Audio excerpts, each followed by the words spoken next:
ಶ್ರೀಗುರುಭ್ಯೋ ನಮಃ ಹರಿ ಓಂ. ಶುಕ್ಲಾಂಬರಧರಂ ವಿಷ್ಣುಂ ಶಶಿವರ್ಣಂ ಚತುರ್ಭುಜಂ ಪ್ರಸನ್ನವದನಂ ಧ್ಯಾಯೇ ಸರ್ವವಿಘ್ನೋಪಶಾಂತಯೇ. ಅಗಜಾನನ ಪದ್ಮಾರ್ಕಂ ಗಜಾನನ ಮಹರ್ನಿಶಮನೇಕದಂತಭಕ್ತಾನಾಂ ಏಕದಂತಮುಪಾಸ್ಮಹೇ. ರಾಮಾಯ ರಾಮಭದ್ರಾಯ ರಾಮಚಂದ್ರಾಯ ವೇದಸೇ ರಘುನಾಥಾಯ ನಾಥಾಯ ಸೀತಾಯ ಪತಯೇ ನಮಃ.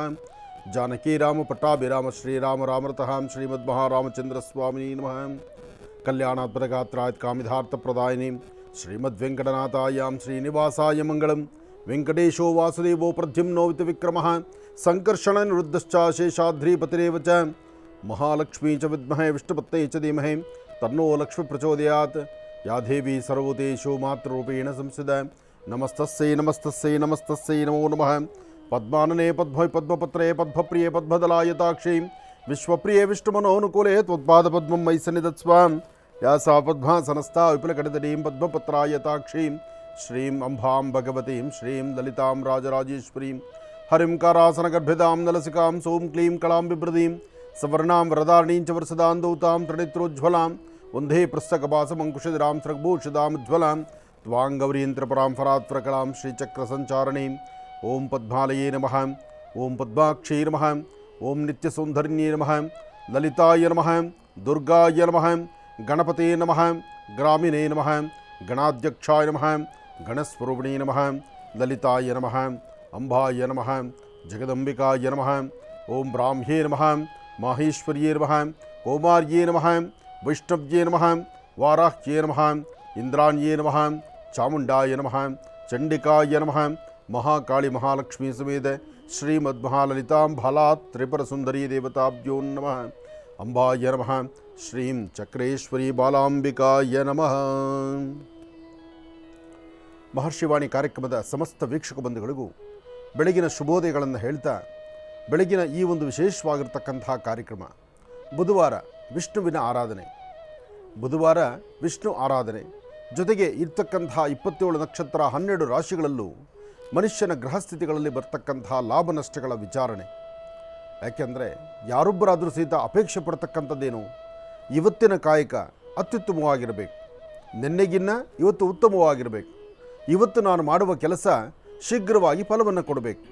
ಹೀಗೆ ಪ್ರತಿಯೊಬ್ಬರ ಮನೋಕಾಮನೆಗಳು, ಆಸೆ ಆಕಾಂಕ್ಷೆಗಳು ಹೀಗೆ ಇರುತ್ತೆ, ತಪ್ಪಲ್ಲ. ಆದರೆ ಯಾವುದೇ ಒಂದು ವಿಚಾರವನ್ನು ಸರಿಯಾದ ರೀತಿ ಅರ್ಥೈಸ್ಕೊಂಡ್ರೆ, ಅರ್ಥ ಮಾಡಿಕೊಂಡು ನಡೆದರೆ ಅದರ ಫಲಗಳು ಸಾಕಷ್ಟು ಆಗುತ್ತೆ. ಸತ್ಯಾಸತ್ಯತೆಗಳನ್ನು ಅರ್ಥ ಮಾಡ್ಕೋಬೇಕು, ಬೇಕು ಬೇಡಗಳನ್ನು ತಿಳ್ಕೊಳ್ಬೇಕು. ಯಾವುದೇ ಒಂದು ವಿಚಾರವನ್ನು ಸರಿಯಾಗಿ ಅರ್ಥ ಮಾಡಿಕೊಂಡ್ರೆ ಮಾತ್ರ ಅದರ ಫಲಗಳು ಶೀಘ್ರವಾಗಿ ಸಿದ್ಧಿ ಆಗ್ತಕ್ಕಂಥದ್ದು. ಇನ್ನು ನಾಳೆ ಬೆಳಗ್ಗೆದ್ದರೆ ವಿಶೇಷವಾಗಿರ್ತಕ್ಕಂಥ ಶುಭ ದಿನ, ಅಂದರೆ ನಾಳೆ ಗುರುಗಳನ್ನು ಆರಾಧನೆ ಮಾಡ್ತಕ್ಕಂಥ ದಿನ. ನಾಳೆ ನಿಮ್ಮ ಧರ್ಮದ ಅಥವಾ ತಾವು ಗುರುಸ್ಥಾನದಲ್ಲಿಟ್ಟಿರ್ತಕ್ಕಂಥ ಯಾವೊಬ್ಬ ಗುರುವನ್ನಾದರೂ ನನ್ನ ಪ್ರಕಾರ ಒಂದು ದಿವಸ ಪಾಠ ಹೇಳಿಸ್ಕೊಂಡ್ರು ಅವರು ಗುರುಗಳೇ. ಮೊದಲನೇ ಗುರು ಯಾರು? ನಿಮ್ಮ ತಾಯಿ. ಎರಡನೇ ಗುರು ನಿಮ್ಮ ತಂದೆ. ಮೂರನೇದು ಶಿಕ್ಷಕರು. ಹೀಗೆ ತಂದೆ ತಾಯಿಯೇ ಮೊದಲು ಪ್ರಥಮ, ಅವರೇ ಪ್ರಥಮ ಸ್ಥಾನದಲ್ಲಿ ಇರ್ತಕ್ಕಂಥದ್ದು. ಹಾಗಾಗಿ ಮನೆಯೇ ಮೊದಲ ಪಾಠಶಾಲೆ, ಹಾಗೆ ಮೊದಲನೇ ಗುರು ಅವರು. ಅದಾದ ನಂತರ ಇನ್ನು ನಿಮ್ಮ ಧರ್ಮದ ಗುರುಗಳು ಅಥವಾ ನೀವು ಆರಾಧನೆ ಮಾಡ್ತಕ್ಕಂಥ ಗುರುಗಳು. ಆದರೆ ಯಾರೊಬ್ಬ ಗುರುಗಳನ್ನಾದರೂ ನಾಳೆ ಪ್ರತಿಯೊಬ್ಬರು ಸಹಿತ ನಿಮ್ಮ ಗುರುಗಳನ್ನು ಭಕ್ತಿಯಿಂದ ಶ್ರದ್ಧೆಯಿಂದ ಪ್ರಾರ್ಥನೆ ಮಾಡಿ. ಮನುಷ್ಯ ತಾನು ಹಾಕುವಂಥ ಹೆಜ್ಜೆನಲ್ಲಿ ತನ್ನ ಅಂಧಕಾರವನ್ನು ದೂರ ಮಾಡಿ ಜ್ಞಾನದೀಕ್ಷೆಯನ್ನು ಕೊಟ್ಟಿರ್ತಕ್ಕಂಥ, ಜ್ಞಾನದ ಬೆಳಕನ್ನು ಪಸರಿಸಿರ್ತಕ್ಕಂಥ ಗುರುಗಳನ್ನು ಪ್ರಾರ್ಥನೆ ಮಾಡ್ತಕ್ಕಂಥ ದಿನ.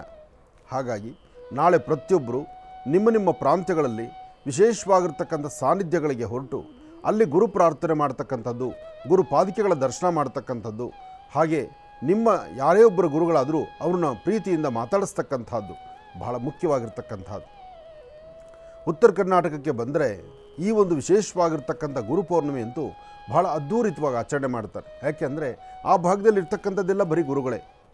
ಗುರುಗಳು, ಸಾಧು ಸಂತರು, ಮಠಗಳು ಮತ್ತು ಅಲ್ಲಿರ್ತಕ್ಕಂಥ ಆಸ್ಥಾನಗಳು. ಯಾಕೆಂದರೆ ದೇವಾಲಯ, ದೇವರ ಸಾನ್ನಿಧ್ಯಗಳಂತ ನೋಡಬೇಕಾದ್ರೆ ಈ ಭಾಗದಲ್ಲೇ ನೋಡಬೇಕು. ಆದರೆ ಬೆಂಗಳೂರು ಅನ್ನೋದಕ್ಕಿಂತ ಉತ್ತರ ಕರ್ನಾಟಕದ ಆ ಭಾಗದಲ್ಲಿರ್ತಕ್ಕಂಥದ್ದೆಲ್ಲ ಮಠಗಳೇ ಜಾಸ್ತಿ. ಆದ್ದರಿಂದ ಅಲ್ಲಿರ್ತಕ್ಕಂಥ ಸಾಧು ಸಂತರನ್ನು, ಗುರುಗಳನ್ನು ಗೌರವಿಸ್ತಕ್ಕಂಥದ್ದು, ಆರಾಧನೆ ಮಾಡ್ತಕ್ಕಂಥದ್ದು, ಪ್ರತಿಯೊಬ್ಬರ ಹೃದಯ ಸಿಂಹಾಸನದಲ್ಲಿಟ್ಟು ಪೂಜಿಸ್ತಕ್ಕಂಥದ್ದು ಅದು ಉತ್ತರ ಕರ್ನಾಟಕದ ಕತೆ. ಇನ್ನು ದಕ್ಷಿಣ ಭಾಗಕ್ಕೆ ಬಂದರೆ ದೇವಾಲಯಗಳು ಅಥವಾ ಪವಾಡ ಪುರುಷರು, ಅಥವಾ ಈ ಭಾಗದಲ್ಲಿರ್ತಕ್ಕಂಥ ಒಂದಷ್ಟು ಜನಗಳನ್ನು ಇವರು ಆರಾಧನೆ ಮಾಡ್ತಾರೆ. ಆದರೆ ಪರಶುರಾಮ ಕ್ಷೇತ್ರ, ನಾಗಕ್ಷೇತ್ರ, ನಾಗಬ್ರಹ್ಮ ಕ್ಷೇತ್ರ, ಈ ಒಂದು ಸಮುದ್ರ ಕಡಲ ತೀರ ಮಂಗಳೂರು ಭಾಗ, ಆ ಭಾಗದಲ್ಲಿ ಅಲ್ಲೂ ಒಂದಷ್ಟು ವ್ಯವಸ್ಥೆ ಬೇರೆ ಇದೆ. ಇನ್ನು ಈ ಭಾಗಕ್ಕೆ ತೆಗೆದುಕೊಂಡ್ರೆ ಪಶ್ಚಿಮ ಘಟ್ಟಗಳಲ್ಲಿ ಇಲ್ಲಿ ಒಂದಷ್ಟು ಬೇರೆ, ವಿರಾಜಪೇಟೆ, ಕೊಡಗು ಈ ಭಾಗದಲ್ಲಿ ಇರ್ತಕ್ಕಂಥವ್ರು ಬೇರೆ. ಏನೇ ಆದರೂ ಎಲ್ಲೋದ್ರೂ ಯಾರೇ ಆದರೂ ಸಹಿತ ಗುರು ಪ್ರಾರ್ಥನೆ ಎಂಬತಕ್ಕಂಥದ್ದು ಪ್ರಥಮ.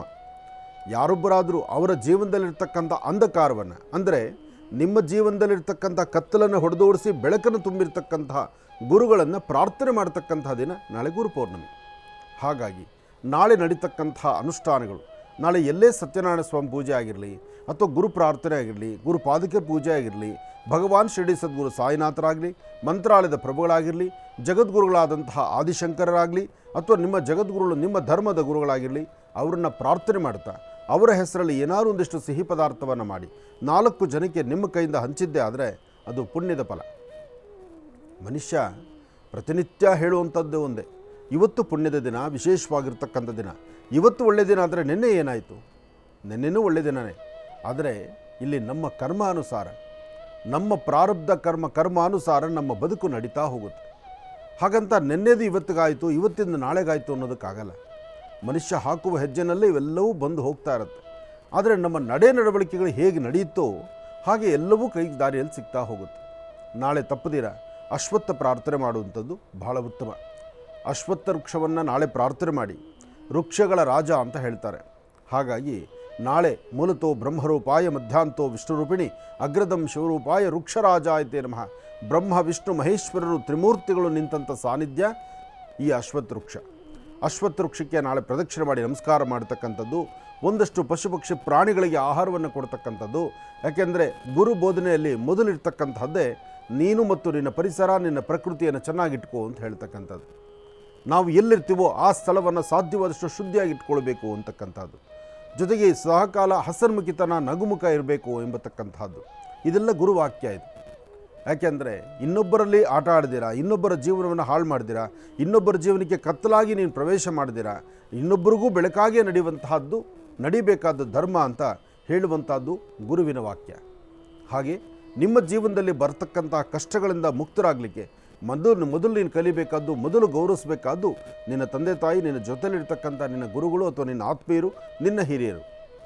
ಯಾವುದೋ ಒಂದು ವಿಚಾರದಲ್ಲಿ ಒಂದು ಸ್ವಾರ್ಥಕ್ಕೆ ಮನುಷ್ಯ ಒಳಗಾಗಿ ನನ್ನವರೆಲ್ಲರೂ ಸಹಿತ ಮರೆತು ಮುಂದೆ ನಡೀತಾರೆ ಅಂದರೆ ಅದು ಮೂರ್ಖತನದ ಪರಮಾವಧಿ. ಏನೇ ಮಾಡಿದ್ರೂ ತಾನು ಹಾಕುವ ಹೆಜ್ಜೆನಲ್ಲಿ ಎಲ್ಲರನ್ನೂ ಒಗ್ಗೂಡಿಸ್ಕೊಂಡು ನಡೀತಕ್ಕಂಥದ್ದಿದೆಯಲ್ಲ, ಅದು ಬಹಳ ವಿಶೇಷ.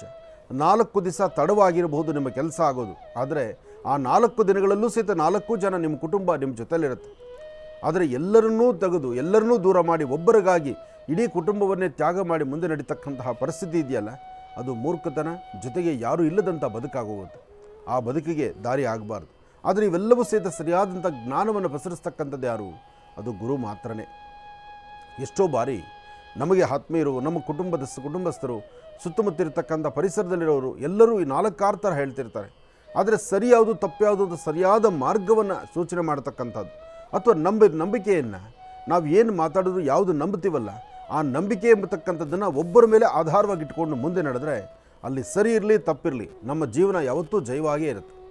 ಆ ಜಯದ ಒಂದು ಮಾರ್ಗ ನಮಗೆ ಸಿಗಬೇಕಾದ್ರೆ ಅದಕ್ಕೆ ಗುರುವಿನ ವಾಕ್ಯ ಬೇಕು. ಅಂತಹ ಗುರುಗಳಿಗೆ ಗೌರವವನ್ನು ಸಲ್ಲಿಸ್ತಕ್ಕಂಥ ಗುರು ಪೌರ್ಣಮಿ, ವ್ಯಾಸ ಪೌರ್ಣಮಿ, ವಿಶೇಷವಾಗಿರ್ತಕ್ಕಂಥ ಗುರು ಪ್ರಾರ್ಥನಾ ಕಾಲ ನಾಳೆ ಬೆಳಗ್ಗೆ. ಅದರಲ್ಲೂ ಈ ವರ್ಷ ಬಹಳ ವಿಶೇಷವಾಗಿ ಗುರುವಾರದಂದು ಗುರುಗಳನ್ನು ಪ್ರಾರ್ಥನೆ ಮಾಡ್ತಾ ಭಗವಾನ್ ಶಿರಡಿ ಸದ್ಗುರು ಸಾಯಿನಾಥರಾಗಿರಲಿ, ಮಂತ್ರಾಲಯದ ಪ್ರಭುಗಳಾಗಿರಲಿ, ಅಥವಾ ಜಗದ್ಗುರುಗಳಾದಂತಹ ಆದಿಶಂಕರರಾಗಿರಲಿ, ಅಥವಾ ನಿಮ್ಮ ಧರ್ಮದ ಗುರುಗಳು ಯಾರಿದ್ದಾರೋ ಅವರನ್ನು ಗುರುವಾರದಂದೇ ಹೆಚ್ಚು ಪ್ರಾರ್ಥನೆ. ಅಂತಹದ್ದು ಗುರುವಾರವೇ ಬಂದಂತಹ ನಾಳಿನ ಕಾರ್ಯಕ್ರಮ ಆಷಾಢ ಮಾಸದ ಶುಕ್ಲ ಪಕ್ಷದ ಶುಭ ಹುಣ್ಣಿಮೆ ನಾಳೆ ಇರೋದರಿಂದ ನಾಳೆ ಪ್ರತಿಯೊಬ್ಬರೂ ಗುರು ಪ್ರಾರ್ಥನೆಯಲ್ಲಿ ತಮ್ಮನ್ನು ತಾವು ತೊಡಗಿಸ್ಕೊಂಡು ನಿರತರಾಗಿ ಕಾಯಕವನ್ನು ಮಾಡತಕ್ಕಂಥದ್ದು ಬಹಳ ಉತ್ತಮ. ನಾಳೆ ಸ್ವಾಮಿಗೆ ನೈವೇದ್ಯ ಸಹಿತ ಸಾಧ್ಯವಾದಷ್ಟು ಕಡಲೆಕಾಳು, ಸ್ವಾಮಿ ಅಲಂಕಾರದ ಪುಷ್ಪ ಹಳದಿ ಕಲರ್ ಬಣ್ಣ, ಹಾಗೆ ಸ್ವಾಮಿಗೆ ಕೊಡ್ತಕ್ಕಂಥ ವಸ್ತ್ರ ಹಳದಿ ವಸ್ತ್ರ. ಹೀಗೆ ಕಡಲೆಕಾಳನ್ನು ಇವತ್ತೇ ರಾತ್ರಿ ನೀರಲ್ಲಿ ನೆನೆಸಿ ಬೆಳಗ್ಗೆ ಎದ್ದು ನೆಂದಿರ್ತಕ್ಕಂತಹ ಕಡಲೆಕಾಳಲ್ಲಿ ಒಂದು 108 ಅದರ ಮಾಲೆಯನ್ನಾಗಿ ತಯಾರು ಮಾಡಿಕೊಂಡು ಗುರು ದಕ್ಷಿಣಾಮೂರ್ತಿಗೆ ಒಂದು ಪ್ರಾರ್ಥನೆ ಮಾಡಿ, ದಕ್ಷಿಣಾಮೂರ್ತಿಗೆ ನಾಳೆ ಕಡಲೆಕಾಳಿನ ಹಾರವನ್ನು ಹಾಕಿಸೋದ್ರಿಂದ ನಿಮ್ಮಲ್ಲಿರ್ತಕ್ಕಂಥ ಕರ್ಮಫಲ, ನಿಮ್ಮ ಜಾತಕದಲ್ಲಿರ್ತಕ್ಕಂಥ ದೋಷಗಳನ್ನು ಖಂಡಿತ ದೂರ ಮಾಡಿಕೊಳ್ಬೋದು. ಅಂತಹ ಅದ್ಭುತವಾದಂಥ ದಿನ ನಾಳೆ ಬೆಳಗ್ಗೆ ಸೂರ್ಯೋದಯ. ಹಾಗಾಗಿ ದಕ್ಷಿಣಾಮೂರ್ತಿಯ ಪ್ರಾರ್ಥನೆ ನಾಳೆ ಪ್ರತಿಯೊಬ್ಬರೂ ಮಾಡಲೇಬೇಕು. ಒಳ್ಳೆಯದಾಗಲಿ, ಶುಭವಾಗಲಿ. ಒಂದು ನೋವಿನ ಸಂಗತಿ ಏನಪ್ಪ ಅಂದರೆ, ಇತ್ತೀಚಿನ ದಿನಗಳಲ್ಲಿ ಅದರಲ್ಲೂ 1-2-3 ಪ್ರಾಂತ್ಯಗಳಲ್ಲಿ ಮಾತ್ರ ಸಾಕಷ್ಟು ಈ ಹಾರ್ಟ್ ಅಟ್ಯಾಕ್ ಅಂತಕ್ಕಂಥದ್ದು ಸಾಕಷ್ಟು ಆಗ್ತಾಯಿದೆ. ಈ ಹಾರ್ಟ್ ಅಟ್ಯಾಕ್ ಅಂತದ್ದು ಅಥವಾ ಹೃದಯ ಸ್ಥಗಿತವಾಗ್ತಕ್ಕಂಥದ್ದು, ಉಸಿರಾಟ ಪ್ರಕ್ರಿಯೆ ನಿಂತು ಹೋಗತಕ್ಕಂಥದ್ದು, ಇದು ವಯಸ್ಸಿನ ತಾರತಮ್ಯವೇ ಇಲ್ಲ. ಹಿಂದೆ ಹಾರ್ಟ್ ಅಟ್ಯಾಕ್ ಅಂದರೆ ಒಂದಷ್ಟು ಏಜ್ ಆದ ನಂತರ ಆಗ್ತಾಯಿತ್ತು.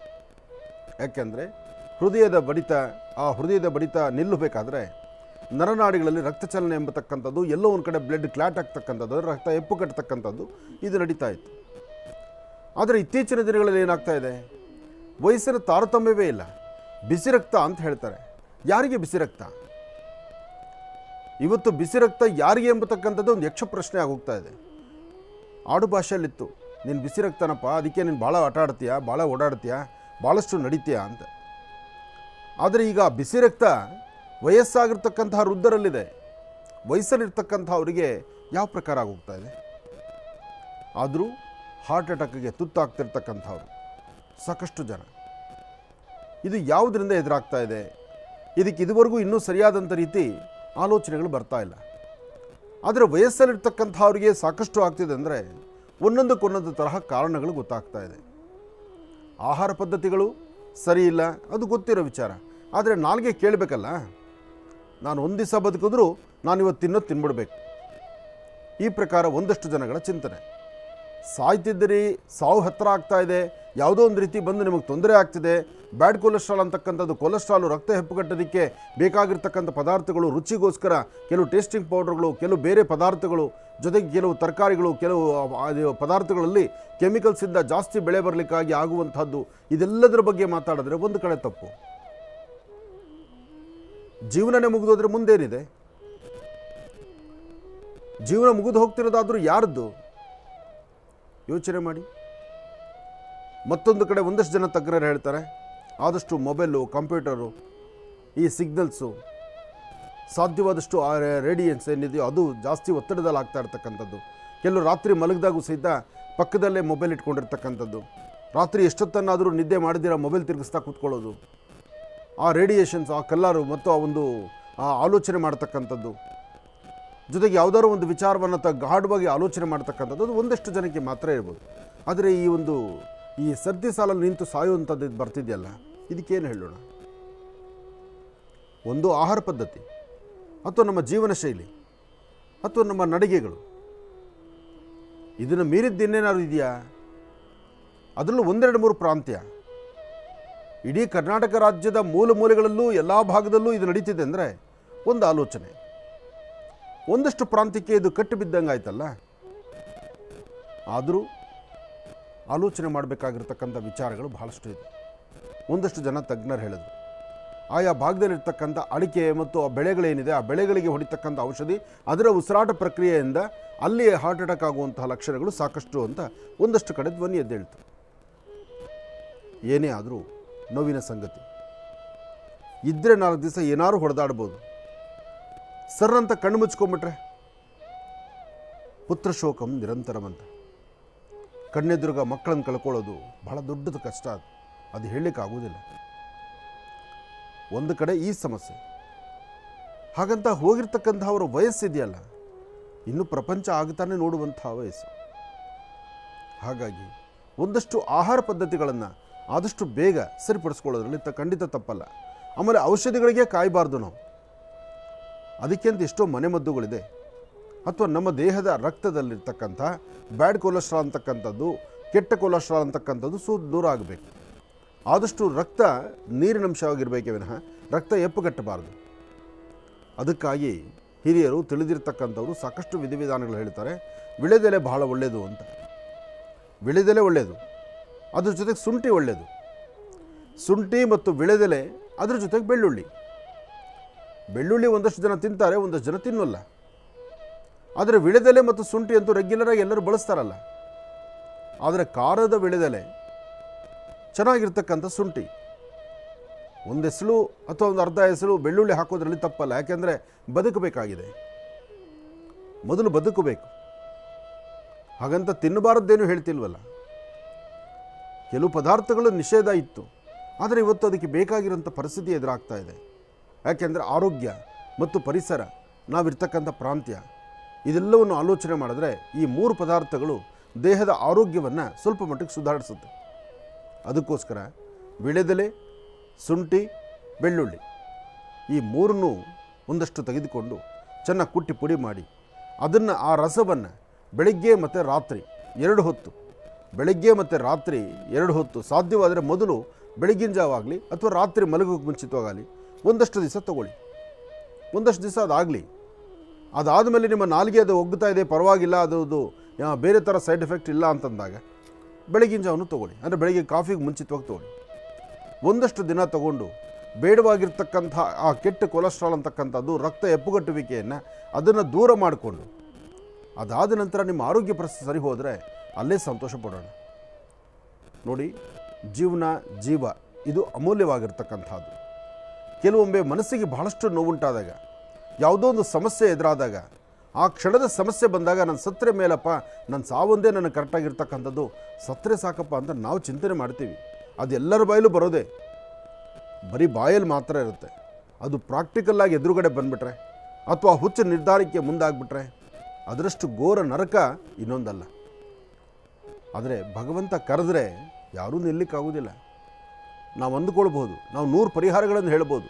ಹಡೆಯಲ್ಲಿ ಬರೆದಿರ್ತಕ್ಕಂಥದ್ದು ಅಷ್ಟೇ ಆದರೆ, ಅಥವಾ ಅದಕ್ಕೊಂದು ಫುಲ್ ಸ್ಟಾಪ್ ಇಟ್ಟಿದ್ದರೆ, ಯಾವುದೇ ಒಂದು ಮಾತಿಗಾದರೂ ಮಾತಿನ ಕೊನೆಗೆ ಒಂದು ಫುಲ್ ಸ್ಟಾಪ್ ಇರುತ್ತೆ. ಅದಿದ್ದು ನಂತರ ಮಾತಾಡಿದ್ರೆ ಅದು ಚೆನ್ನ. ಇಲ್ಲ ಅಂದರೆ ಒಂದೇ ಸಮ ಮಾತಾಡ್ತಾ ಹೋದರೆ ಯಾರಿಗೂ ಸಮಂಜಸವಾಗಿರೋದಿಲ್ಲ. ಅದೇ ಜೀವನ. ಆ ಜೀವನ ಸಹಿತ ಹಾಗೇ ಇರುತ್ತೆ. ಮನುಷ್ಯನಿಗೆ ಬರುವ ಕಷ್ಟಗಳು ಬರಬೇಕು, ಆರೋಗ್ಯ ಅನಾರೋಗ್ಯಗಳಿರಬೇಕು, ಆದರೆ ಬದುಕಲಿಕ್ಕೆ ಅವಕಾಶ ಸಿಗಬೇಕು. ಅದಕ್ಕಾಗಿ ಒಂದು ಸೂಕ್ತವಾದಂಥ ಔಷಧೋಪಚಾರಗಳನ್ನು ನಾವು ಆಗಿಂದಾಗಲೇ ತಗೊಳ್ತಾ ಇರಬೇಕು. ಹಾಗಾಗಿ ಔಷಧಿಯಲ್ಲಿ ಈ ಒಂದು ಬೆಳ್ಳುಳ್ಳಿ ಆಗಿರಲಿ ಅಥವಾ ಶುಂಠಿ ಆಗಿರಲಿ ಅಥವಾ ವಿಳೆದೆಲೆ ಆಗಿರಲಿ ಇದನ್ನು ತಗೊಳ್ಳೋದು ಖಂಡಿತ ತಪ್ಪಲ್ಲ. ಇದು ಯಾವ ವಯಸ್ಸಿನವ್ರಿಗೆ ಬೇಕಾದರೂ ಆಗ್ಬೋದು. ಅದರ ಪ್ರಮಾಣ ಸ್ವಲ್ಪ ನೋಡಿಕೊಂಡು ವ್ಯವಸ್ಥೆ ಮಾಡಬೇಕು ಅಷ್ಟೇ. ಅದರಿಂದ ಈ ಒಂದು ಆರೋಗ್ಯದ ದೃಷ್ಟಿಯಿಂದ ಈ ಪ್ರಕಾರವಾಗಿರ್ತಕ್ಕಂಥದ್ದನ್ನು ಪದಾರ್ಥ ಆಹಾರದ ರೂಪದಲ್ಲಿ ತೆಗೆದುಕೊಳ್ಳೋದು ಖಂಡಿತ ತಪ್ಪಲ್ಲ. ಇದಾಗಲಿ. ಹಾಗೆ ಯಾರ್ಯಾರ ಕುಟುಂಬಗಳಲ್ಲಿ ಇಂತಹ ಅವಘಡಗಳಾಗೋಗಿದೆಯೋ, ಇಂತಹ ಒಂದು ಸನ್ನಿವೇಶ ಆಗಿ ಇವತ್ತು ಕಣ್ಣೀರು ಹಾಕ್ತಿದ್ದಾರೋ, ಆ ಕುಟುಂಬಕ್ಕೆ ಸಾಂತ್ವನ ಹೇಳಿ ಸಮಾಧಾನ ಹೇಳೋಕ್ಕಂತೂ ತುಂಬ ಕಷ್ಟ. ಯಾಕೆಂದರೆ ಆ ಕುಟುಂಬದಲ್ಲಿ ಕಳ್ಕೊಂಡಿರ್ತಕ್ಕಂಥದ್ದು ಪುನಃ ಬಾರದಂಥದ್ದು. ಎದೆ ಉದ್ದಕ್ಕೂ ಮಕ್ಕಳನ್ನು ದೊಡ್ಡವ್ರನ್ನ ಬೆಳೆಸಿ ನಿಲ್ಲಿಸಿ ಎಲ್ಲೋ ಒಂದು ಸತಿ ಕಣ್ಣು ಮುಚ್ಚಿಬಿಡ್ತಾರೆ. ಇನ್ನೂ ಬೆಳೆದವರು, ಇನ್ನೂ ಏನೋ ಸಾಧನೆ ಮಾಡಬೇಕಾಗಿರ್ತಕ್ಕಂಥವ್ರು, ಇಡೀ ಸಂಸಾರದ ಹೊರೆಯನ್ನು ಹೊರಬೇಕಾದಂಥವ್ರು, ದೊಡ್ಡ ಜವಾಬ್ದಾರಿ ಕಾಯಕವನ್ನು ಮಾಡಬೇಕಾಗಿರ್ತಕ್ಕಂಥವ್ರು ಕಣ್ಣು ಮುಚ್ಚಿ ಮೂಲೆ ಸೇರ್ಕೊಂಡ್ಬಿಟ್ರೆ ಅವ್ರನ್ನ ನೋಡೋ, ಅವರನ್ನು ನೆನೆಸ್ಕೊಂಡು ಅಥವಾ ಕ್ಷಣಕ್ಕೂ ಸಹಿತ ಕುಗ್ಗಿ ಹೋಗಿ ಇಲ್ಲದ ನರಕ ಅನುಭವಿಸುವಂಥ ಪರಿಸ್ಥಿತಿ ಆಗುತ್ತೆ. ಇಂತಹ ನೋವು ಯಾವ ಕುಟುಂಬಕ್ಕೂ ಬರೋದು ಬೇಡ. ಆದಷ್ಟು ಭಗವಂತ ಎಲ್ಲರಿಗೂ ಒಳಿತನ್ನು ಮಾಡಲಿ. ಹಾಗೆ ನೊಂದು ಬೆಂದಿರ್ತಕ್ಕಂಥ ಕುಟುಂಬಗಳಿಗೆ ಒಂತಹ ನೋವನ್ನು ಭರಿಸುವಂಥ ಶಕ್ತಿ ಕೊಡಲಿ. ಆದರೆ ಭಗವಂತ ಯಾರ ಕುಟುಂಬಕ್ಕೂ ಇಂತಹ ನೋವನ್ನು ಕೊಡದಿರೋ ಇರಲಿ ಅಂತ ನಾನು ದೇವ್ರನ್ನ ಪ್ರಾರ್ಥನೆ ಮಾಡ್ತೇನೆ. ಒಳ್ಳೆಯದಾಗಲಿ, ಶುಭವಾಗಲಿ. ಭಗವಂತನ ವಿಶೇಷವಾಗಿರ್ತಕ್ಕಂಥ ಈ ಶುಭ ದಿನ ಪ್ರತಿದಿನವೂ ವಿಶೇಷತೆಯೇ. ಆದರೆ ನಮ್ಮ ಆರಾಧನೆ, ನಾವು ನಡ್ಕೊಳ್ತಕ್ಕಂಥ ರೀತಿ, ನಮ್ಮ ನಡವಳಿಕೆಗಳು, ಆಹಾರ ಪದ್ಧತಿಗಳು ಎಲ್ಲವೂ ಸಹಿತ ಸರಿಯಾದ ರೀತಿ ಆಲೋಚನೆ ಮಾಡಬೇಕು. ಹಿಂದೆ ಇಷ್ಟು ಟೆನ್ಷನ್ ಇರಲಿಲ್ಲ, ಇಷ್ಟು ಬದುಕಿರಲಿಲ್ಲ, ಇಷ್ಟು ವ್ಯವಸ್ಥೆ ಇರಲಿಲ್ಲ. ಆದರೆ ಇವತ್ತಿನ ದಿವಸ ಎಲ್ಲ ವ್ಯವಸ್ಥೆಗಳು ಕಣ್ಣು ಮುಂದೆ ಇದೆ. ಇಡೀ ಪ್ರಪಂಚವನ್ನೇ ಇವತ್ತೆಲ್ಲವನ್ನು ಸಹಿತ ಕಣ್ಣು ಮುಂದೆ ನೋಡ್ತಾ ಇದ್ದೀವಿ ನಾವು. ಆದರೆ ಹಿಂದಿನ ಪ್ರಪಂಚ ಹೀಗಿರಲಿಲ್ವಲ್ಲ. ನಮ್ಮ ತಂದೆ, ನಮ್ಮ ತಾತ, ಆಗಿನ ಜನ್ರೇಷನ್ಗೂ ಇವತ್ತಿನ ಜನ್ರೇಷನ್ಗೂ ಎಷ್ಟು ವ್ಯತ್ಯಾಸ ಇದೆ. ಇವತ್ತು ನಮ್ಮ ಕಣ್ಣೆದುರುಗಡೆ ಎಲ್ಲವೂ ಕಾಣ್ತಾ ಇದೆ. ಹಾಗೆ ಅವತ್ತು ಎಲ್ಲರೂ ಸಹಿತ ಕಷ್ಟಾರ್ಜಿತ ಇದ್ದರೂ ಸಹಿತ ಕಷ್ಟ ಸುಖ ನೆಮ್ಮದಿಯ ಬದುಕನ್ನು ಕಟ್ಕೊಳ್ತಾ ಇದ್ದರು, ನೆಮ್ಮದಿಯಾಗಿದ್ದರು. ಇಡೀ ಕುಟುಂಬದಲ್ಲಿ ಆನಂದವಾಗಿತ್ತು. ಒಂದು ಕುಟುಂಬ ಅಂದರೆ ಒಂದು ಒಗ್ಗೂಡಿಕೊಂಡು ಎಲ್ಲರೂ ಒಂದು ಕುಟುಂಬದಲ್ಲಿದ್ದರು. ಇವತ್ತೆಲ್ಲರಲ್ಲೂ ಪ್ರತ್ಯೇಕತೆ ಬೇಕು. ಇನ್ನು ಆಗಷ್ಟೇ ನವದಂಪತಿಗಳು ಮದುವೆ ಆಗಿ ಮನೆಗೆ ಬರ್ತಾರೆ, ನಾನು ಪ್ರತ್ಯೇಕವಾಗಿ ಸಂಸಾರ ಮಾಡಬೇಕು ಅಂತ ಆ ಕುಟುಂಬ ಹೇಳುತ್ತೆ. ಅಂದರೆ ಆ ಗಂಡ ಹೆಂಡತಿ ಹಸುವ ಮಗ ಸೊಸೆ ಅಥವಾ ಮಗಳು ಅಳಿಯ ಪ್ರತ್ಯೇಕವಾಗಿ ಒಂದು ಸಂಸಾರ ಮಾಡಬೇಕು ಅಂತ ಅವರು ಹೊರಡ್ತಾರೆ. ಅಲ್ಲಿಗೆ ಅವ್ರದ್ದೇ ಪ್ರತ್ಯೇಕ ಜೀವನ ಆಗೋಯ್ತು. ಈ ಮನೆಯಲ್ಲಿ ಬೇಕಾಗಿರ್ತಕ್ಕಂಥ ಹುಳಿ ಉಪ್ಪು ಖಾರ ಬೇಕು ಬೇಡ ಇದ್ರ ವ್ಯವಸ್ಥೆ ನೋಡೋರು ಯಾರು ಇಲ್ಲ. ಇನ್ನು ಅವ್ರ ಬದುಕು ಮನೆಯಲ್ಲಿ ಯಾವತ್ತು ಮನೇಲೊಬ್ಬರು ಹಿರಿಯರಿದ್ದರೆ ಒಂದು ವಿಚಾರ ಅರ್ಥ ಮಾಡ್ಕೊಳ್ಳಿ, ಮನೇಲೊಬ್ಬರು ಹಿರಿಯರಿದ್ದರೆ ಏನೇ ಆದರೂ ಸಹಿತ 4 ಕಾಸು ಉಳಿಸ್ಬೇಕು, ಮನೇಲಿ ಅಡುಗೆ ಮಾಡಬೇಕು, ಅದನ್ನೇ ಊಟ ಮಾಡಬೇಕು ಅಂತ ಹೇಳ್ತಾರೆ. ಈಗಾಗಲೇ ಇನ್ನೊಂದು ವಿಚಾರ ಶುರುವಾಗಿದೆ. ಮಧ್ಯದಲ್ಲಿ ಬಿಟ್ಟು ಹೋಗಿದ್ದು ಇವತ್ತು ಪುನಃ ಕೈ ಸೇರ್ತಾ ಇದೆ.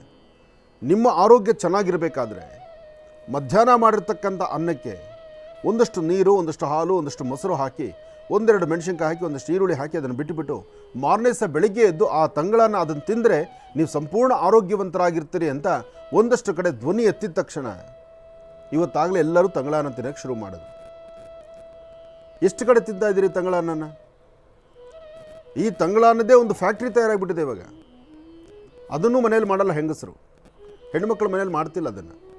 ತಂಗಳನ್ನ ನಿನ್ನೆ ಮಧ್ಯಾಹ್ನ ಮಾಡಿರ್ತಕ್ಕಂಥ ಅನ್ನವನ್ನು ಅದನ್ನು ಒಂದು ಕಡೆ ಇಟ್ಟು ಅದಕ್ಕೆ ಹಾಲು, ನೀರು, ಮೊಸರು ಹಾಕಿ, 2 ಬೆಳ್ಳುಳ್ಳಿ ಹಾಕಿ ಅಥವಾ ಈರುಳ್ಳಿ ಹಾಕಿ, ಅದಕ್ಕೊಂದಿಷ್ಟು ಹಸಿಮೆಣಸು ಹಾಕಿ ವ್ಯವಸ್ಥೆ ಮಾಡಿರ್ತಕ್ಕಂಥದ್ದನ್ನು ಬಾಕ್ಸ್ ತಯಾರು ಮಾಡಿ ಬೆಳಗ್ಗೆ ಎದ್ದ ತಕ್ಷಣ 6 ಗಂಟೆಗೆ ಎಲ್ಲರ ಮನೆಗಳಿಗೂ ಕಳಿಸುವಂಥ ಪ್ರಕ್ರಿಯೆ ಈಗಾಗಲೇ ಶುರುವಾಗ್ಬಿಟ್ಟಿದೆ. ನೋಡಿ ಹೇಗಿದೆ. ತಂಗಳನ್ನ ಅಂದರೆ ಮನೆಯಲ್ಲಿ ತಂಗಳ ಮುದ್ದೆ, ತಂಗಳ ಐಟಮ್ ಇಡ್ತಕ್ಕಂಥದ್ದು, ಮಿಕ್ಕಿರುವಂಥ ಪದಾರ್ಥ ಇಡೋದಕ್ಕೆ ಒಂದು ಸ್ಥಳ ಇತ್ತು. ಆ ಸ್ಥಳದಲ್ಲಿದ್ದರೆ ಅಲ್ಲೇ ಕೂತ್ಕೋಬೇಕಾಗಿತ್ತು ಮಕ್ಕಳೆಲ್ಲರೂ. ಆ ಸುತ್ತಮುತ್ತ ಪ್ರಾಂತದಲ್ಲಿ ಕೂತ್ಕೊಂಡು ಅಲ್ಲೇ ತಿನ್ಬಿಟ್ಟು ಕೈ ತೊಳ್ಕೋಬೇಕಾಗಿತ್ತು ಹಿಂದಿನ ಪದ್ಧತಿ. ನಮ್ಮನೆಯಲ್ಲೂ ಏನಾದ್ರು ಮಿಕ್ಕಿದ್ರೆ ನಮ್ಮ ತಾಯಿ ಆ ತಂಗಳಂತ ಇಡೋವಂಥ ಸ್ಥಳ ಒಂದಿತ್ತು, ಅಲ್ಲೇ ಬೆಳಗ್ಗೆ ಎದ್ದು ಸ್ನಾನ ಮಾಡಿ ಅವರು ಆ ಕೈ ತುತ್ತ ಹಾಕೋರು ಅಥವಾ ತಟ್ಟೆಗೆ ಹಾಕ್ಕೊಂಡವರು ಆ ಮೂಲೆಗೆ ತಿಂದು ಕೈ ತೊಳಿತಿದ್ವಿ. ಇವತ್ತಿನ ದಿವಸ ಆ ಮಾತೇ ಇಲ್ಲ. ಇವತ್ತು ತಂಗಳು ಇಡೋಂಗೇ ಇಲ್ಲ. ತಂಗಳಿಟ್ರೆ ಫ್ರಿಸ್ಟೇಜು. ಅಯ್ಯೋ ಬೆಳಗ್ಗೆ ತಂಗಳು ತಿಂದು ಬರೋದಾ? ಮೊಸರನ್ನ ತಿಂದರೆ ನಿದ್ದೆ ಬರುತ್ತೆ ಅಥವಾ ಮಕ್ಕಳು ತೂಕಡಿಸ್ತಾರೆ. ಆದರೆ ಇವತ್ತು ಹೃದಯಕ್ಕೆ ಅದೇ ಬಹಳ ಬೇಕಾಗಿದೆ, ಆರೋಗ್ಯಕ್ಕೆ ಬಹಳ ಬೇಕಾಗಿದೆ. ನಿಮ್ಮ ಆರೋಗ್ಯ ಪರಿಸ್ಥಿತಿ ಸರಿ ಇರುತ್ತೆ ಅಂತ ಹೇಳಿದಾಗ, ಅದನ್ನೊಂದಷ್ಟು ಜನ ಪಂಡಿತರು, ಹಿರಿಯರು ಹೇಳಿದಾಗ ಅದೇ ಸರಿ ಅಂತ ನಾವು ಮುಂದೆ ನಡೀತಿದ್ದೀವಿ. ಅಂದರೆ ಇದು ಕಾಲಚಕ್ರ, ಅರ್ಥ ಮಾಡ್ಕೊಳ್ಳಿ. ಹಿಂದೆ ದಂಟಿನ ಸೊಪ್ಪು ಅಥವಾ ಯಾವುದೇ ಒಂಥರ ಪಾಲಾಕು, ಯಾವುದೇ ಒಂದು ಸೊಪ್ಪುಗಳಿರಲಿ, ಆ ಸೊಪ್ಪುಗಳದ್ದು ಒಂದಿಷ್ಟು ಬಸ್ಸಾರು ಅಥವಾ ಒಂದಿಷ್ಟು ಸೊಪ್ಪಿನ ಸಾಂಬಾರು ಅಥವಾ ಸೊಪ್ಪಿನ ಏನೋ ಒಂದಿಷ್ಟು ಪಲ್ಯಗಳು ಮಾಡಿದ್ರೆ ಮಾಡಿರ್ತಕ್ಕಂಥ ಮಧ್ಯಾಹ್ನದ ಊಟಕ್ಕಿನ್ನ ಮಾರನೇ ದಿವಸ ಬೆಳಗ್ಗೆ ಎದ್ದರೆ ತಂಗಳಿರ್ತಿತ್ತಲ್ಲ, ಆ ತಂಗಳ ಸಾರು, ತಂಗಳ ಸೊಪ್ಪಿನ ಸಾರನ್ನು ಬಹುಶಃ ಈ ಮಾತು ನಾನು ಹೇಳ್ತೀರ ನಿಮ್ಮ ನಾಲಿಗೆ ಮೇಲೆ ರುಚಿ ಎತ್ತು ಬಿಡುತ್ತೆ, ಬಾಲೆ ನಾಲಿಗೆ ನೀರು ಸುರಿಯುತ್ತೆ. ಯಾಕೆಂದರೆ ಆ ತಂಗಳಿರ್ತಕ್ಕಂಥ ತಂಗಳ ಸಾರಿನ, ಆ ತಂಗಳ ಸೊಪ್ಪಿನ ಸಾರಿನ ಆ ರುಚಿ ಇರುತ್ತಲ್ಲ, ಅದರ ಆನಂದವೇ ಆನಂದ. ಇನ್ನು ಹಿಟ್ಟು ರಾಗಿ ಮುದ್ದೆ, ರಾಗಿ ಮುದ್ದೆ ಯಾರಿಗೂ ಗೊತ್ತಿಲ್ಲ, ಅದೂ ಅಷ್ಟೇ. ಇದೆಲ್ಲ ಆರೋಗ್ಯವರ್ಧಕವಾಗಿರ್ತಕ್ಕಂಥದ್ದು. ಆದರೆ ಪಿಜ್ಜಾ, ಬರ್ಗರು, ಮ್ಯಾಗಿ, ಕೆಲವು ಪದಾರ್ಥ ಹೆಸರು ಹೇಳಬಾರ್ದು ನಾನು ಇಲ್ಲಿ ಕೂತ್ಕೊಂಡು. ಇವತ್ತು ಅಂತಹ ಜಂಕ್ ಫುಡ್ಸು, ಅಲ್ಲಿ ಕಲರ್ ಇರಬೇಕು, ಎಳೆದ್ರೆ ತಟ್ಟೆಯಿಂದ ಹಿಡಿದು ನಾಲಿಗೆ ತನಕ ಇಷ್ಟುದ್ದ ಬರಬೇಕದು. ಇದರ ಮಧ್ಯದಲ್ಲಿ ಇನ್ನೇನೋ ಬೇರೆ ಬೇರೆ ಪದಾರ್ಥಗಳು. ಇನ್ನು ಹೃದಯ ಪ್ರಾಬ್ಲಮ್ ಆಗುತ್ತೆ, ಹಾರ್ಟ್ ಪ್ರಾಬ್ಲಮ್ ಆಗುತ್ತೆ, ಅಥವಾ ದೇಹದಲ್ಲಿ ಬೇಡದ ಕೊಲೆಸ್ಟ್ರಾಲ್ ಬರುತ್ತೆ, ಮುಖದ ಮೇಲೆ ಕಿವುಗುಳೆಗಳು ಬರುತ್ತೆ, ನೋಡಿದ್ರೆ ಹಸೆಯುವ ಕಾಣುವ ಪರಿಸ್ಥಿತಿ ಆಗುತ್ತೆ. ನಾಲ್ಗೆ ರುಚಿ ಯಾರಪ್ಪನ ಮನೆದು? ಮನೆಯಲ್ಲಿ ಆಗಿರ್ತಕ್ಕಂಥ ಪದಾರ್ಥ ಬಿಟ್ಟು ಹೊರಗಡೆ ನಾವು ಹೋಟ್ಲುಗಳಿಗೆ ಮೊರೆ ಹೋಗ್ತಾ, ಅಲ್ಲಿ ಟೇಸ್ಟಿಂಗ್ ಪೌಡ್ರು, ಹೊರಗಡೆ ಇರ್ತಕ್ಕಂಥ ಗಾಡಿಗಳು, ಅಲ್ಲಿನ ವ್ಯವಸ್ಥೆಗಳು, ಅದು ತಪ್ಪಲ್ಲ, ಅವ್ರ ಜೀವನ. ಯಾವಾಗ ಸಾಕಷ್ಟು ಜನ ಮುಗಿ ಬೀಳ್ತಾರೋ ಅಲ್ಲಿ ಇನ್ನೂ ಆಕರ್ಷಣೆ ಮಾಡಲಿಕ್ಕೆ ಅವ್ರು ವ್ಯವಸ್ಥೆ ಮಾಡ್ತಾರೆ, ತಪ್ಪಲ್ಲ ಅದು. ಅಲ್ಲ, ಅವ್ರ ಜೀವನ ಅಂತಿರುತ್ತೆ. ಆದರೆ ಬುದ್ಧಿ ಯಾರಿಗಿರಬೇಕು? ಒಳ್ಳೆ ಒಳ್ಳೆ ಪದಾರ್ಥ ಊಟ ಮಾಡಬೇಕು, ಆರೋಗ್ಯಕರವಾದ ಜೀವನ ಇಟ್ಕೋಬೇಕು. ನಮ್ಮನ್ನು ನಂಬಿರ್ತಕ್ಕಂಥವ್ರಿದ್ದಾರೆ, ಅಥವಾ ನಾವು ಒಂದು ಪರಿಸರದಲ್ಲಿರಬೇಕಾಗಿದೆ. ಇನ್ನು ಮದುವೆಯಾಗಿ 4 ದಿವಸ ಆಗೋಕ್ಕಲ್ಲ, ಅವಲೇ ಉದ್ಯೋಗ ಸಪ್ರೇಟು, ಕೆಲಸ ಸಪ್ರೇಟು, ನನ್ನ ರೂಮ್ ಸಪ್ರೇಟು, ಮನೆ ಮಾಡ್ಕೊಂಡು ಹೊರಟು ಬಿಡೋದು. ಅವಾಗ ಯಾರು ನಿಮಗೆ ಪಾಠ ಪ್ರವಚನ ಮಾಡೋರು? ಅದೇ ಮನೇಲೊಬ್ಬರು ಹಿರಿಯರಿದ್ದರೆ ಏನು ಬೇಕು, ಏನು ಬೇಡ, ಹೇಗೆ ಸಂಸಾರ ಮಾಡಬೇಕು, ಎಷ್ಟು ಖರ್ಚು ವೆಚ್ಚ ಮಾಡಬೇಕು, ಎಲ್ಲಿ ಉಳಿಸಬೇಕು, ಗಂಡ ಮನೆಗೆ ಬಂದಾಗ ಹೇಗೆ ನೋಡ್ಕೋಬೇಕು.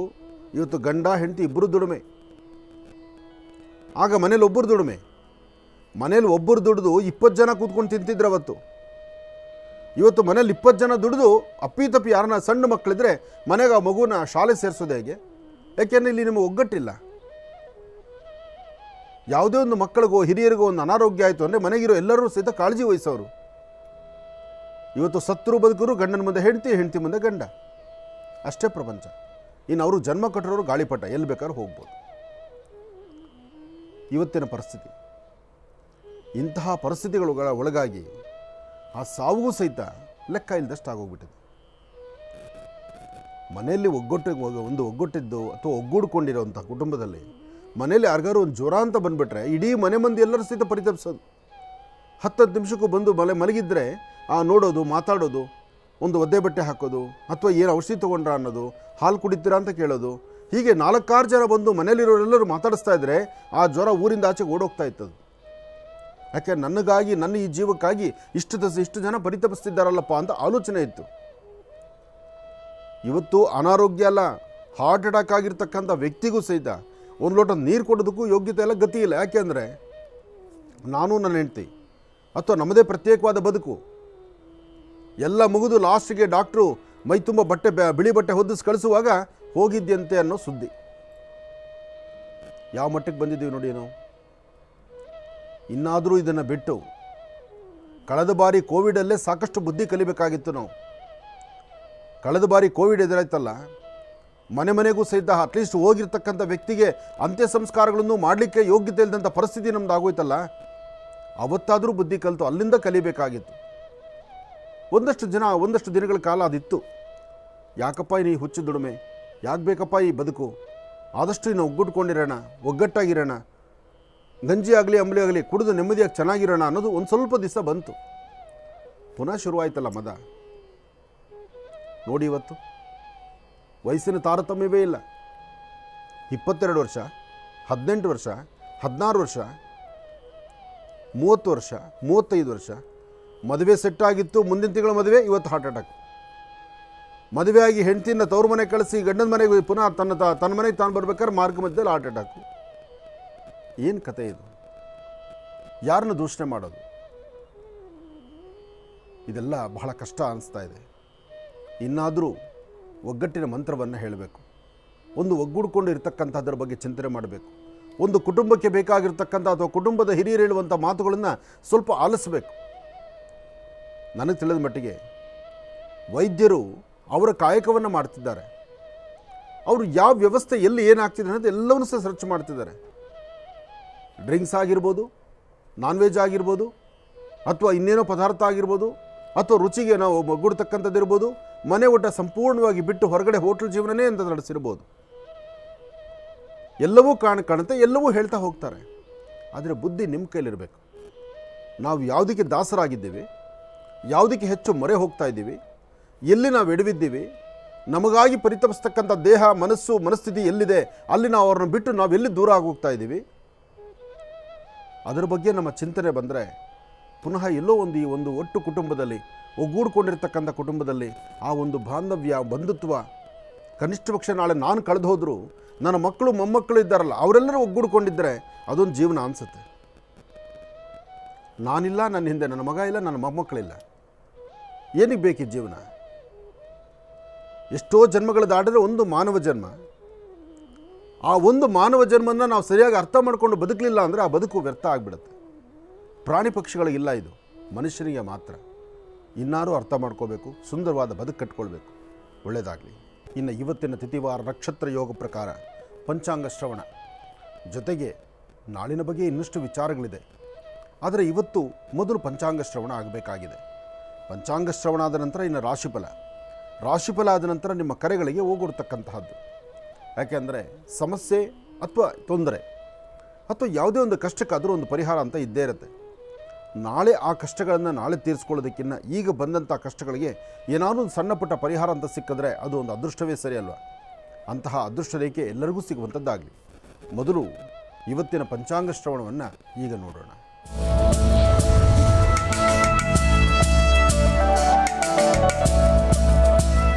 ಶುಕ್ಲಾಂ ವರದರಂ ವಿಷ್ಣುಂ ಶಶಿವರ್ಣಂ ಚತುರ್ಭುಜಂ ಪ್ರಸನ್ನವದನಂ ಧ್ಯಾಯೇ ಸರ್ವವಿಘ್ನೋಪಶಾಂತಯೇ ಅಗಜಾನನ ಪದ್ಮಾರ್ಕಂ ಗಜಾನನ ಮಹರ್ನಿಶಮನೇಕದಂತ ಭಕ್ತಾನಾಂ ಏಕದಂತಮುಪಾಸ್ಮಹೇ. ಪ್ರಭು ಶ್ರೀ ರಾಮಚಂದ್ರನ ಲಕ್ಷ್ಮೀ ಬೋರಹಸ್ವಾಮಿಯನ್ನು ಪ್ರಾರ್ಥನೆ ಮಾಡ್ತಾ, ಲಕ್ಷ್ಮೀ ಬೋರಹಸ್ವಾಮಿಯ ಸಾನ್ನಿಧ್ಯ ಸಾಲಿಗ್ರಾಮ ಕ್ಷೇತ್ರ ಮಹರ್ಷಿ ಮಂದಿರ, ಇಲ್ಲಿ 27ನೇ ತಾರೀಕು ಶನೇಶ್ವರ ಸ್ವಾಮಿಯ ಪ್ರತಿಷ್ಠಾಪನಾ ಮಹೋತ್ಸವ ಮುಹೂರ್ತ ದಿನಾಂಕ ನಿಗದಿ ಆಯಿತು. ಇನ್ನು ಆ ಮುಹೂರ್ತ ದಿನಾಂಕ ಆದಮೇಲೆ ಅಲ್ಲಿ ಆದಷ್ಟು ಬೇಗ ಕಟ್ಟಡ ಆಗಬೇಕು. ಕಟ್ಟಡ ಹೇಗಿರುತ್ತೆ ಅಂದರೆ ನೀವು ಮಹಾಲಕ್ಷ್ಮಿಯ ಸಾನ್ನಿಧ್ಯವನ್ನು ಏನು ನೋಡಿದ್ರೋ, ವರಹಾದೇವರ ಆ ಸಾಲಿಗ್ರಾಮದ ಆ ಕ್ಷೇತ್ರದ ಕಟ್ಟಡ ಹೇಗಿತ್ತೋ ಅದೇ ಪ್ರಕಾರದಲ್ಲೇ ಶನೈಶ್ಚರನಿಗೂ ಸಹಿತ ನಡೆಸಬೇಕು ಎಂಬತಕ್ಕಂಥ ಒಂದು ಪ್ರಧಾನ ಸಂಕಲ್ಪ ನಾವು ಮಾಡಿದ್ದೇವೆ. ಆ ಸಂಕಲ್ಪಕ್ಕೆ ತಕ್ಕ ಹಾಗೆ ಈಗಾಗಲೇ ಪಾಯ ಆಯಿತು. ಇನ್ನು ಕಟ್ಟಡದ ಕೆಲಸ ಆಗಬೇಕಾಗಿದೆ. ಇನ್ನು ಅದರ ಪೂರ್ವಭಾವಿ ಸಿದ್ಧತೆಗಳು ಒಂದಷ್ಟು ನಡೀಬೇಕಾಗಿದೆ. ಪ್ರತಿಷ್ಠಾಪನೆ ಅಂದರೆ ಸಾಮಾನ್ಯವಾದ ಹುಡುಗಾಟದ ಮಾತಲ್ಲ. ಜೊತೆಗೆ ಸ್ವಾಮಿನಲ್ಲಿ ಪ್ರತಿಷ್ಠಾಪನೆ ಮಾಡ್ತಿದ್ದೀವಿ ಅಂದರೆ ಅದಕ್ಕೆ ಅದರದೇ ಆದಂತಹ ರೀತಿ ನೀತಿಗಳು, ಒಂದಷ್ಟು ವ್ಯವಸ್ಥೆಗಳಿರುತ್ತೆ. ಇದಾದ ನಂತರನ 28 ಮತ್ತು 29ನೇ ತಾರೀಕು ಇದೇ ತಿಂಗಳು 28, 29, 27ಕ್ಕೆ ಶನೈಶ್ಚರ ಪ್ರತಿಷ್ಠಾಪನೆ, 28, 29 ವರ್ಷದ ವಾರ್ಷಿಕೋತ್ಸವ. 2 ವರ್ಷಗಳನ್ನು ಪೂರೈಸಿಕೊಂಡು 3ನೇ ವರ್ಷಕ್ಕೆ ಪಾದಾರ್ಪಣೆ ಮಾಡ್ತಿರ್ತಕ್ಕಂಥ ಸ್ವಾಮಿಯ ಸಾನ್ನಿಧ್ಯ. ಹಾಗಾಗಿ ಈ ಎಲ್ಲ ಕಾರ್ಯಕ್ರಮಗಳಿಗೂ 25 ಪ್ರಾರಂಭ ಆದರೆ 30ನೇ ತಾರೀಕು ನಡೀತಕ್ಕಂಥದ್ದು ವಸಂತೋತ್ಸವ. ಆ ವಸಂತೋತ್ಸವದ ಕಾರ್ಯಕ್ರಮ ಹೇಗೆ ಅಂದರೆ ಪ್ರಧಾನ ಕಳಶಗಳನ್ನು ಏನಿಟ್ಟಿರ್ತೀವೋ ಆ ಕಳಶದ ಜಲಗಳನ್ನು, ವಿಶೇಷವಾಗಿ ಕಳಶದ ತೀರ್ಥವನ್ನು, ಆ ತೀರ್ಥವನ್ನು ಸ್ನಾನ ಮಾಡಲಿಕ್ಕೆ ಒಂದು ವಿಶೇಷವಾದಂಥ ವರ್ಷದಲ್ಲಿ 1-2 ಸರ್ತಿ ಮಾತ್ರ ಮಾಡುವಂಥ ವಸಂತ ಮಾಧವನ ಅನುಷ್ಠಾನ. ಈ ವಸಂತ ಮಾಧವನ ಅನುಷ್ಠಾನದವರೆಗೂ ಅಂದರೆ 30ನೇ ತಾರೀಕುವರೆಗೂ, 25 ಪ್ರಾರಂಭ ಆದರೆ 30ರವರೆಗೂ ನಡೀತಕ್ಕಂಥ ಕಾರ್ಯಕ್ರಮ, ಅದರ ದಿನಚರಿ ಹೇಗಿರುತ್ತೆ ಅನ್ನೋದನ್ನು ಮುಂದಿನ ದಿನಗಳಲ್ಲಿ ತಿಳಿಸ್ಕೊಡ್ತೀನಿ. ಆದರೆ ಈ ಎಲ್ಲ ಕಾರ್ಯಕ್ರಮಗಳಿಗೂ ತಮ್ಮಿಂದ ಏನಾದರೂ ಒಂದಷ್ಟು ಸಹಾಯಸ್ತವನ್ನು ಅಥವಾ ತಮ್ಮಿಂದ ಏನೋ ಒಂದು ಸೇವೆಯನ್ನು ಅಥವಾ ವಾಲಂಟ್ರಿಯಾಗಿ ಬಂದು ಒಂದಷ್ಟು ಸೇವೆ ಮಾಡ್ತಕ್ಕಂಥದ್ದು ಅಥವಾ ಇನ್ನೊಂದು ಹೆಜ್ಜೆ ಮುಂದೆ ಆದರೆ ತಮ್ಮ ಸಲಹೆಯೂ ಸಹಿತ ಬಹಳ ಮುಖ್ಯ ಇರತಕ್ಕಂಥದ್ದು. ನಾವು ಅವತ್ತಿನಿಂದ ಇವತ್ತಿನವರೆಗೂ ಮಹರ್ಷಿ ಮಂದಿರದಲ್ಲಿ ನಡೀತಕ್ಕಂಥ ಪ್ರತಿಯೊಂದು ಕಾಯಕವನ್ನು ನಿಮ್ಮ ಮುಂದಿಟ್ಟಿದ್ದೇವೆ. ಹಾಗೆ ಅಲ್ಲಿ ಏನೇನು ನಡೀತು, ಹೇಗಾಯಿತು, ಸಾಲಿಗ್ರಾಮ ಹೇಗೆ ಬಂತು, ಅಲ್ಲಿ ಲಕ್ಷ್ಮಿ ಹೇಗೆ ಪ್ರತಿಷ್ಠಾಪನೆ ಆಯಿತು ಅನ್ನೋದು ಎಲ್ಲ ಇಡೀ ರಾಜ್ಯದ ಜನತೆಗೆ ಗೊತ್ತಿದೆ. ಹಾಗೆ ಈ ಬಾರಿ ನಡೀತಕ್ಕಂಥ ಈ 5 ದಿನಗಳ ಕಾರ್ಯಕ್ರಮಕ್ಕೂ ಸಹಿತ ನಿಮ್ಮನ್ನು ಸ್ವಾಗತಿಸ್ತಾ ಇದ್ದೀವಿ. ಬನ್ನಿ, ಭಾಗವಹಿಸಿ. ಹಾಗೆ ಇದರ ಬಗ್ಗೆ ಇನ್ನೇನಾದ್ರು ಮಾಹಿತಿ ಬೇಕಾದರೆ ಅಥವಾ ಇನ್ನೇನಾದರೂ ವಿಚಾರಗಳು ತಿಳ್ಕೊಳ್ಬೇಕಾದ್ರೆ ಅಥವಾ ನಿಮ್ಮಿಂದ ಏನೋ ಒಂದಿಷ್ಟು ಸಹಾಯಸ್ಥ ನೀಡಬೇಕಾದ್ರೆ ಅಥವಾ ನಿಮ್ಮ ಸಲಹೆಯನ್ನು ನಮಗೆ ತಿಳಿಸಬೇಕಾದ್ರೆ ಒಂದು ನಂಬರ್ ಬೇಕಲ್ಲ. ನಿಮ್ಮ ಮತ್ತು ನಮ್ಮಗಳ ಮಧ್ಯದಲ್ಲಿ ಒಂದು ನಂಬರ್ ಇರಬೇಕು ನೋಡಿ. ಆ ನಂಬರ್ಗೆ 9980520171. ಇಲ್ಲಿ ಮತ್ತೊಮ್ಮೆ ಹೇಳ್ತೀನಿ, 9980520171. ಈ ನಂಬರ್ಗೆ ವಾಟ್ಸಪ್ ಮಾಡಿ. ಬನ್ನಿ, ಭಾಗವಹಿಸಿ. ಭಗವಂತನ ಕೃಪೆಗೆ ಪಾತ್ರರಾಗಿ ಶನೈಶ್ಚರನ ಅನುಗ್ರಹ ತಮಗೆ ಸಿಗುವಂಥದ್ದಾಗಲಿ. ಜೊತೆಗೆ ಲಕ್ಷ್ಮೀ ಬೋರಹಸ್ವಾಮಿಯ ಸಾನ್ನಿಧ್ಯ, ಆ ಸಾನ್ನಿಧ್ಯದಲ್ಲಿ ಸಿಗುವಂಥ ಮಹಾಪ್ರಸಾದ, ಇದು ನಿಮ್ಮ ಆಶ್ರಮ. ಬನ್ನಿ, ಭಾಗವಹಿಸಿ. ಒಳ್ಳೆಯದಾಗಲಿ, ಶುಭವಾಗಲಿ. ಇನ್ನು ರಾಮರಾಜ್ ಆಚಾರ್ಯ ಪಂಚೆ ಮತ್ತು ಧೋತೀಸ್. ರಾಮರಾಜ್ ಆಚಾರ್ಯ ಪಂಚೆ ಮತ್ತು ಧೋತೀಸ್ ಇದು ಬಹಳ ಅದ್ಭುತವಾಗಿರ್ತಕ್ಕಂಥದ್ದು. ಪುರುಷರಿಗೆ ಹೇಳಿ ಮಾಡಿಸಿದಂಥ ಪಂಚೆಗಳಂದರೂ ತಪ್ಪಲ್ಲ. ಇನ್ನು the divine star pendant. The divine star pendant ಎಂಬತಕ್ಕಂಥದ್ದನ್ನು ಧರಿಸಿ ಅದರಿಂದ ಒಳಿತನ್ನು ಕಂಡಿರ್ತಕ್ಕಂಥವರು ಸಾಕಷ್ಟು ಜನ. ಅವರ ಮನೋಕಾಮನೆಗಳು ಸಿದ್ಧಿ ಆಗ್ತಾ ಇದೆ. ಎಷ್ಟೋ ಜನಕ್ಕೆ ಅವರ ಕೆಲಸ ಕಾರ್ಯಗಳು ಸಿದ್ಧಿ ಆಗ್ತಿದೆ. ವಿದ್ಯಾರ್ಥಿಗಳ ಮನಸ್ಸು ಏಕಾಗ್ರತೆಯನ್ನು ಕಾಪಾಡ್ತಾ ಇದೆ. ಜೊತೆಗೆ ಉದ್ಯೋಗ ಕೊಡ್ತಕ್ಕಂಥವ್ರಿಗೆ ಕೈತುಂಬ ಕೆಲಸಗಳು ಅನುಕೂಲ ಆಗ್ತಾ ಇದೆ. ಅದಕ್ಕಿಂತ ಮುಖ್ಯವಾಗಿ ಒಂದು ಕುಟುಂಬದಲ್ಲಿರಬೇಕಾಗಿರ್ತಕ್ಕಂಥ ರೀತಿ ನೀತಿಗೆ ಅದು ಸಹಾಯ ಮಾಡ್ತಿದೆ. ಹಾಗಾಗಿ ದಿ ಡಿವೈನ್ ಸ್ಟಾರ್ ಪೆಂಡೆಂಟ್ ಅತ್ಯುತ್ತಮವಾದಂತಹದ್ದು ಅಂದರೆ ಅದು ತಪ್ಪಲ್ಲ. ಇನ್ನು ಸುದರ್ಶನ್ ಸಿಲ್ಕ್, ಚಿಕ್ಕಪೇಟೆ ಮತ್ತು ಮಾರುತಹಳ್ಳಿಯಲ್ಲಿ ಇವರ ಮಳಿಗೆಗಳಿದೆ. ಸುದರ್ಶನ್ ಸಿಲ್ಕ್, ಚಿಕ್ಕಪೇಟೆ ಮತ್ತು ಮಾರುತಹಳ್ಳಿ ಇಲ್ಲ ಮಳಿಗೆ ಇರೋದ್ರಿಂದ, ಅಂದರೆ ಇಲ್ಲೇ ಅವರ ಶಾಪ್ಸು ಅಥವಾ ಅಂಗಡಿಗಳಿರೋದ್ರಿಂದ ಒಮ್ಮೆ ಭೇಟಿ ಕೊಡಿ. ಒಳ್ಳೆಯದಾಗಲಿ. ಇನ್ನು ಗರ್ಭ ಧರಿಸಿದಿರ ಸಮಸ್ಯೆ ಹೊಂದಿರತಕ್ಕಂಥ ಹೆಣ್ಣಾಗಲಿ ಗಂಡಾಗಲಿ, ಅಲ್ಲಿ ದಂಪತಿಗಳ ಮಧ್ಯದಲ್ಲಿ ಏನೇ ಸಮಸ್ಯೆ ಇದ್ದರೂ ಸಮಸ್ಯೆಗೊಂದು ಪರಿಹಾರ ಬೇಕಲ್ಲ. ಆ ಪರಿಹಾರವನ್ನು ಕಂಡುಕೋಬೇಕಂದ್ರೆ ತಾಮರ IVF ಸೆಂಟರ್. ಈ ತಾಮರ IVF ಸೆಂಟರಲ್ಲಿ ತಾವು ಬಂದು ಒಮ್ಮೆ ಪರೀಕ್ಷೆ ಮಾಡಿಸಿದಾಗ ಗರ್ಭಕ್ಕೆ ಸಂಬಂಧಪಟ್ಟ ಸಮಸ್ಯೆಗಳಿಗೆ ಒಂದು ಸೂಕ್ತ ಪರಿಹಾರ. ಇದೆಲ್ಲ ಆದಮೇಲೆ ಇನ್ನು ಬಂತು ಶ್ರಾವಣ. ಶ್ರಾವಣ ಬಂತು ಅಂದರೆ ಪ್ರತಿಯೊಬ್ಬರ ಮನೆಯಲ್ಲಿ ದೇವರ ಒಂದು ಸಾನ್ನಿಧ್ಯದಲ್ಲೂ ಧೂಪ ಹಚ್ಚಬೇಕು. ಆ ಧೂಪಕ್ಕಾಗಿ ಇರ್ತಕ್ಕಂಥದ್ದು ಸೈಕಲ್ ಬ್ರ್ಯಾಂಡ್ ಅಗರಬತ್ತಿ. 1, 2 ಇವರೆಲ್ಲರೂ ನಮ್ಮ ಜೊತೆಯಲ್ಲಿರ್ತಕ್ಕಂಥದ್ದು. ಹಾಗಾಗಿ ನಮಗೊಂದು ಸಂತೋಷ ಇವ್ರ ಬಗ್ಗೆ ಮಾತಾಡುವಂಥದ್ದು. ಒಳ್ಳೆಯದಾಗಲಿ.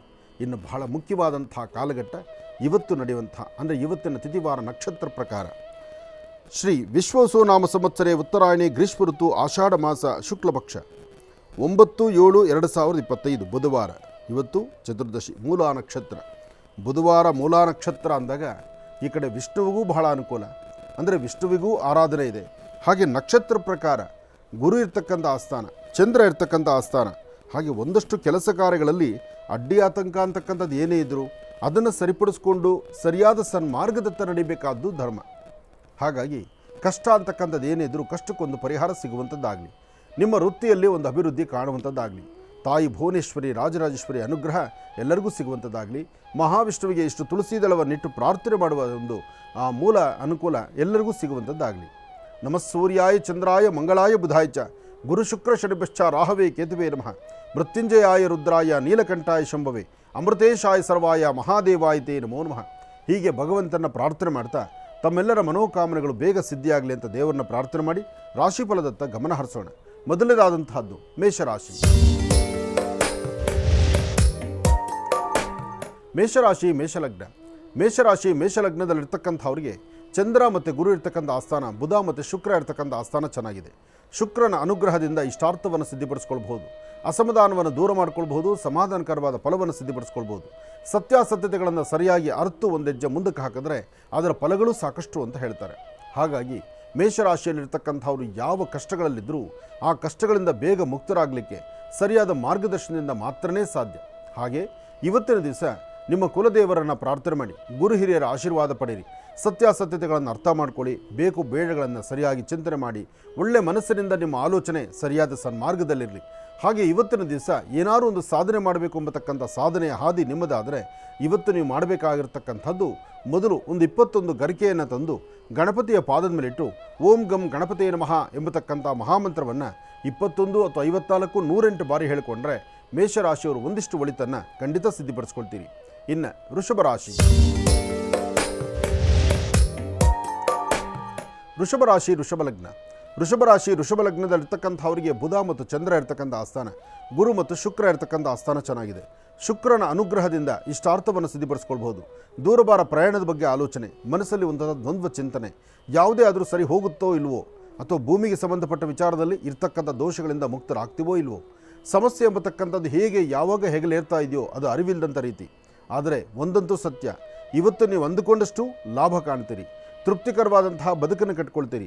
ಮಧ್ಯಾಹ್ನ 2 ಗಂಟೆಯಿಂದ ಅಂದರೆ ಅಪರಾಹ್ನ ಕಾಲ 2ರಿಂದ 6:20 ತನಕ ಒಂದಿಷ್ಟು ತಾಳ್ಮೆ ಸಮಾಧಾನವಾಗಿರ್ತಕ್ಕಂಥದ್ದು ಬಹಳ ಉತ್ತಮ.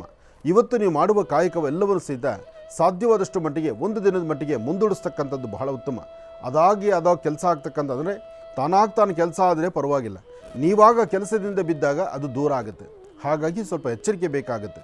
ಇವತ್ತು ಮಹಾಕಾಳಿ, ಮಹಾಲಕ್ಷ್ಮಿ, ಮಹಾಸರಸ್ವತಿ ಆತ್ಮಿಕ ಶಕ್ತಿ ದೇವತೆಯನ್ನು ಪ್ರಾರ್ಥನೆ ಮಾಡ್ತಾ ದುರ್ಗಾ ಪರಮೇಶ್ವರಿಯನ್ನು ಆರಾಧನೆ ಮಾಡಿ ಓಂ ದುಂ ದುರ್ಗಾಯೇ ನಮಃ, ಓಂ ದುಂ ದುರ್ಗಾಯೇ ನಮಃ ಎಂಬತಕ್ಕಂಥ ಮಂತ್ರವನ್ನು ಹೇಳೋದ್ರಿಂದ ಒಂದಷ್ಟು ಶಾಂತಿ ಸಮಾಧಾನವನ್ನು ತಾವು ತಂದುಕೊಳ್ತೀರಿ.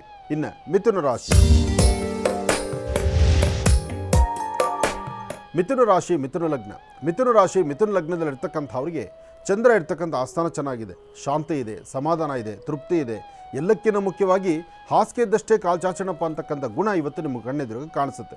ಯಾವುದೇ ಆಸೆ ಆಕಾಂಕ್ಷೆಗಳಿಗಾಗಲಿ, ಯಾವುದೇ ಒಂದು ಜವಾಬ್ದಾರಿಗಾಗಲಿ ಅಥವಾ ಯಾವುದೇ ಒಂದು ವ್ಯವಸ್ಥೆಗಳಿಗಾಗಲಿ ನೀವು ಕಟ್ಟು ಬೆಳೆದಿರ ನಿಮ್ಮದೇ ಆದ ಪ್ರಪಂಚದಲ್ಲಿ ತಾವು ನಡೀತಕ್ಕಂಥದ್ದು ಬಹಳ ಉತ್ತಮ.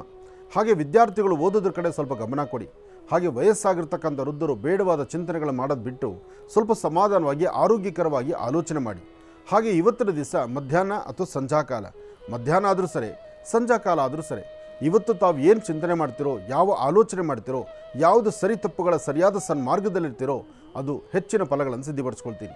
ಇವತ್ತು ನಿಮ್ಮ ವೃತ್ತಿ, ನಿಮ್ಮ ವ್ಯವಹಾರ, ನಿಮ್ಮ ಕೆಲಸ ಕಾರ್ಯಗಳು ಇದಕ್ಕೆ ಬೇಕಾಗಿರ್ತಕ್ಕಂಥ ಸರಿಯಾದ ಮಾರ್ಗದರ್ಶನ ಮತ್ತೊಬ್ಬರಿಂದ, ಮೇಲಧಿಕಾರಿಗಳಿಂದ, ಜೊತೆಲಿರ್ತಕ್ಕಂಥ ಸಹಪಾಠಿಗಳಿಂದ, ಇವರಿಂದ ಒಂದಷ್ಟು ಕಲಿಬೇಕಾಗಿರ್ತಕ್ಕಂಥ ಪಾಠಗಳಿದೆ. ಆ ಪಾಠವನ್ನು ಕಲಿಯೋದು ಖಂಡಿತ ತಪ್ಪಲ್ಲ. ಮತ್ತು ಯಾವಾಗಲೂ ವ್ಯಕ್ತಿ ನನ್ನಿಂದಲೇ, ನಾನು ಹೇಳಿದ್ರೆ ಅಥವಾ ನನ್ನಿಂದ ಮಾತ್ರ ಸಾಧ್ಯ ಈ ಮಾತನ್ನು ಬಿಟ್ಟು ನಾವು ಯಾರಾದರೂ ಏನು ಮಾಡಿದ್ರೂ ಧರ್ಮ ಮಾರ್ಗದಲ್ಲಿರಬೇಕು ಎಂಬತಕ್ಕಂಥ ಚಿಂತನೆಯಲ್ಲಿದ್ದರೆ ಇವತ್ತು ಬಹಳ ಒಳ್ಳೆಯ ಫಲಗಳನ್ನು ತಾವು ಸಿದ್ಧಿಪಡಿಸ್ಕೊಳ್ತೀರಿ. ಇನ್ನು ಕರ್ಕಾಟಕ ರಾಶಿ. ಕರ್ಕಾಟಕ ರಾಶಿ ಕರ್ಕಾಟಕ ಲಗ್ನ. ಕರ್ಕಾಟಕ ರಾಶಿ ಕರ್ಕಾಟಕ ಲಗ್ನದಲ್ಲಿರ್ತಕ್ಕಂಥವ್ರಿಗೆ ಗುರು ಇರ್ತಕ್ಕಂಥ ಆಸ್ಥಾನ ಚೆನ್ನಾಗಿದೆ, ಬುಧನ ಅನುಗ್ರಹ ಇದೆ, ಇಷ್ಟಾರ್ಥವನ್ನು ಸಿದ್ಧಿಪಡಿಸ್ಕೊಳ್ತಕ್ಕಂಥ ಯೋಗಫಲ ಇದೆ. ಸತ್ಯಾಸತ್ಯತೆಗಳನ್ನು ಅರ್ಥ ಮಾಡ್ಕೋಬೇಕು, ಬೇಕು ಬೇಡಗಳನ್ನು ತಿಳ್ಕೊಳ್ಬೇಕು, ದೂರಬಾರ ಪ್ರಯಾಣವನ್ನು ಆಲೋಚನೆ ಮಾಡಬೇಕು, ಒಳ್ಳೆ ಸನ್ಮಾರ್ಗದತ್ತ ನಡೆಯುವಂಥ ಚಿಂತನೆ ಆಗಿರಬೇಕು. ಎಲ್ಲಕ್ಕಿಂತ ಮುಖ್ಯವಾಗಿ ಇವತ್ತು ನಿಮ್ಮ ಆರೋಗ್ಯದ ಕಡೆ ಒಂದಷ್ಟು ಗಮನ ಕೊಡಬೇಕು. ಆರೋಗ್ಯದಲ್ಲಿ ವ್ಯತ್ಯಾಸ, ಒಂಟಿತನ, ಯಾರನ್ನೂ ಮಾತಾಡೋಕ್ಕಾಗಲ್ಲ, ಮನಸ್ಸಲ್ಲಿ ಏನೋ ಬಾಧೆ, ಒಳಗಿರುವಂತಹ ನೋವನ್ನು ಮತ್ತೊಬ್ಬರ ಬಳಿ ಹೇಳ್ಕೊಳ್ಳೋಕ್ಕಾಗೋದಿಲ್ಲ. ಕರ್ಕಾಟಕ ರಾಶಿಯವರು ಇಲ್ಲದ ಸಮಸ್ಯೆಗಳನ್ನೇ ಹೆದರಿಸ್ತಾ ಇದ್ದೀರಿ, ಮಾನಸಿಕವಾದಂಥ ಒತ್ತಡದಲ್ಲಿದ್ದೀರಿ.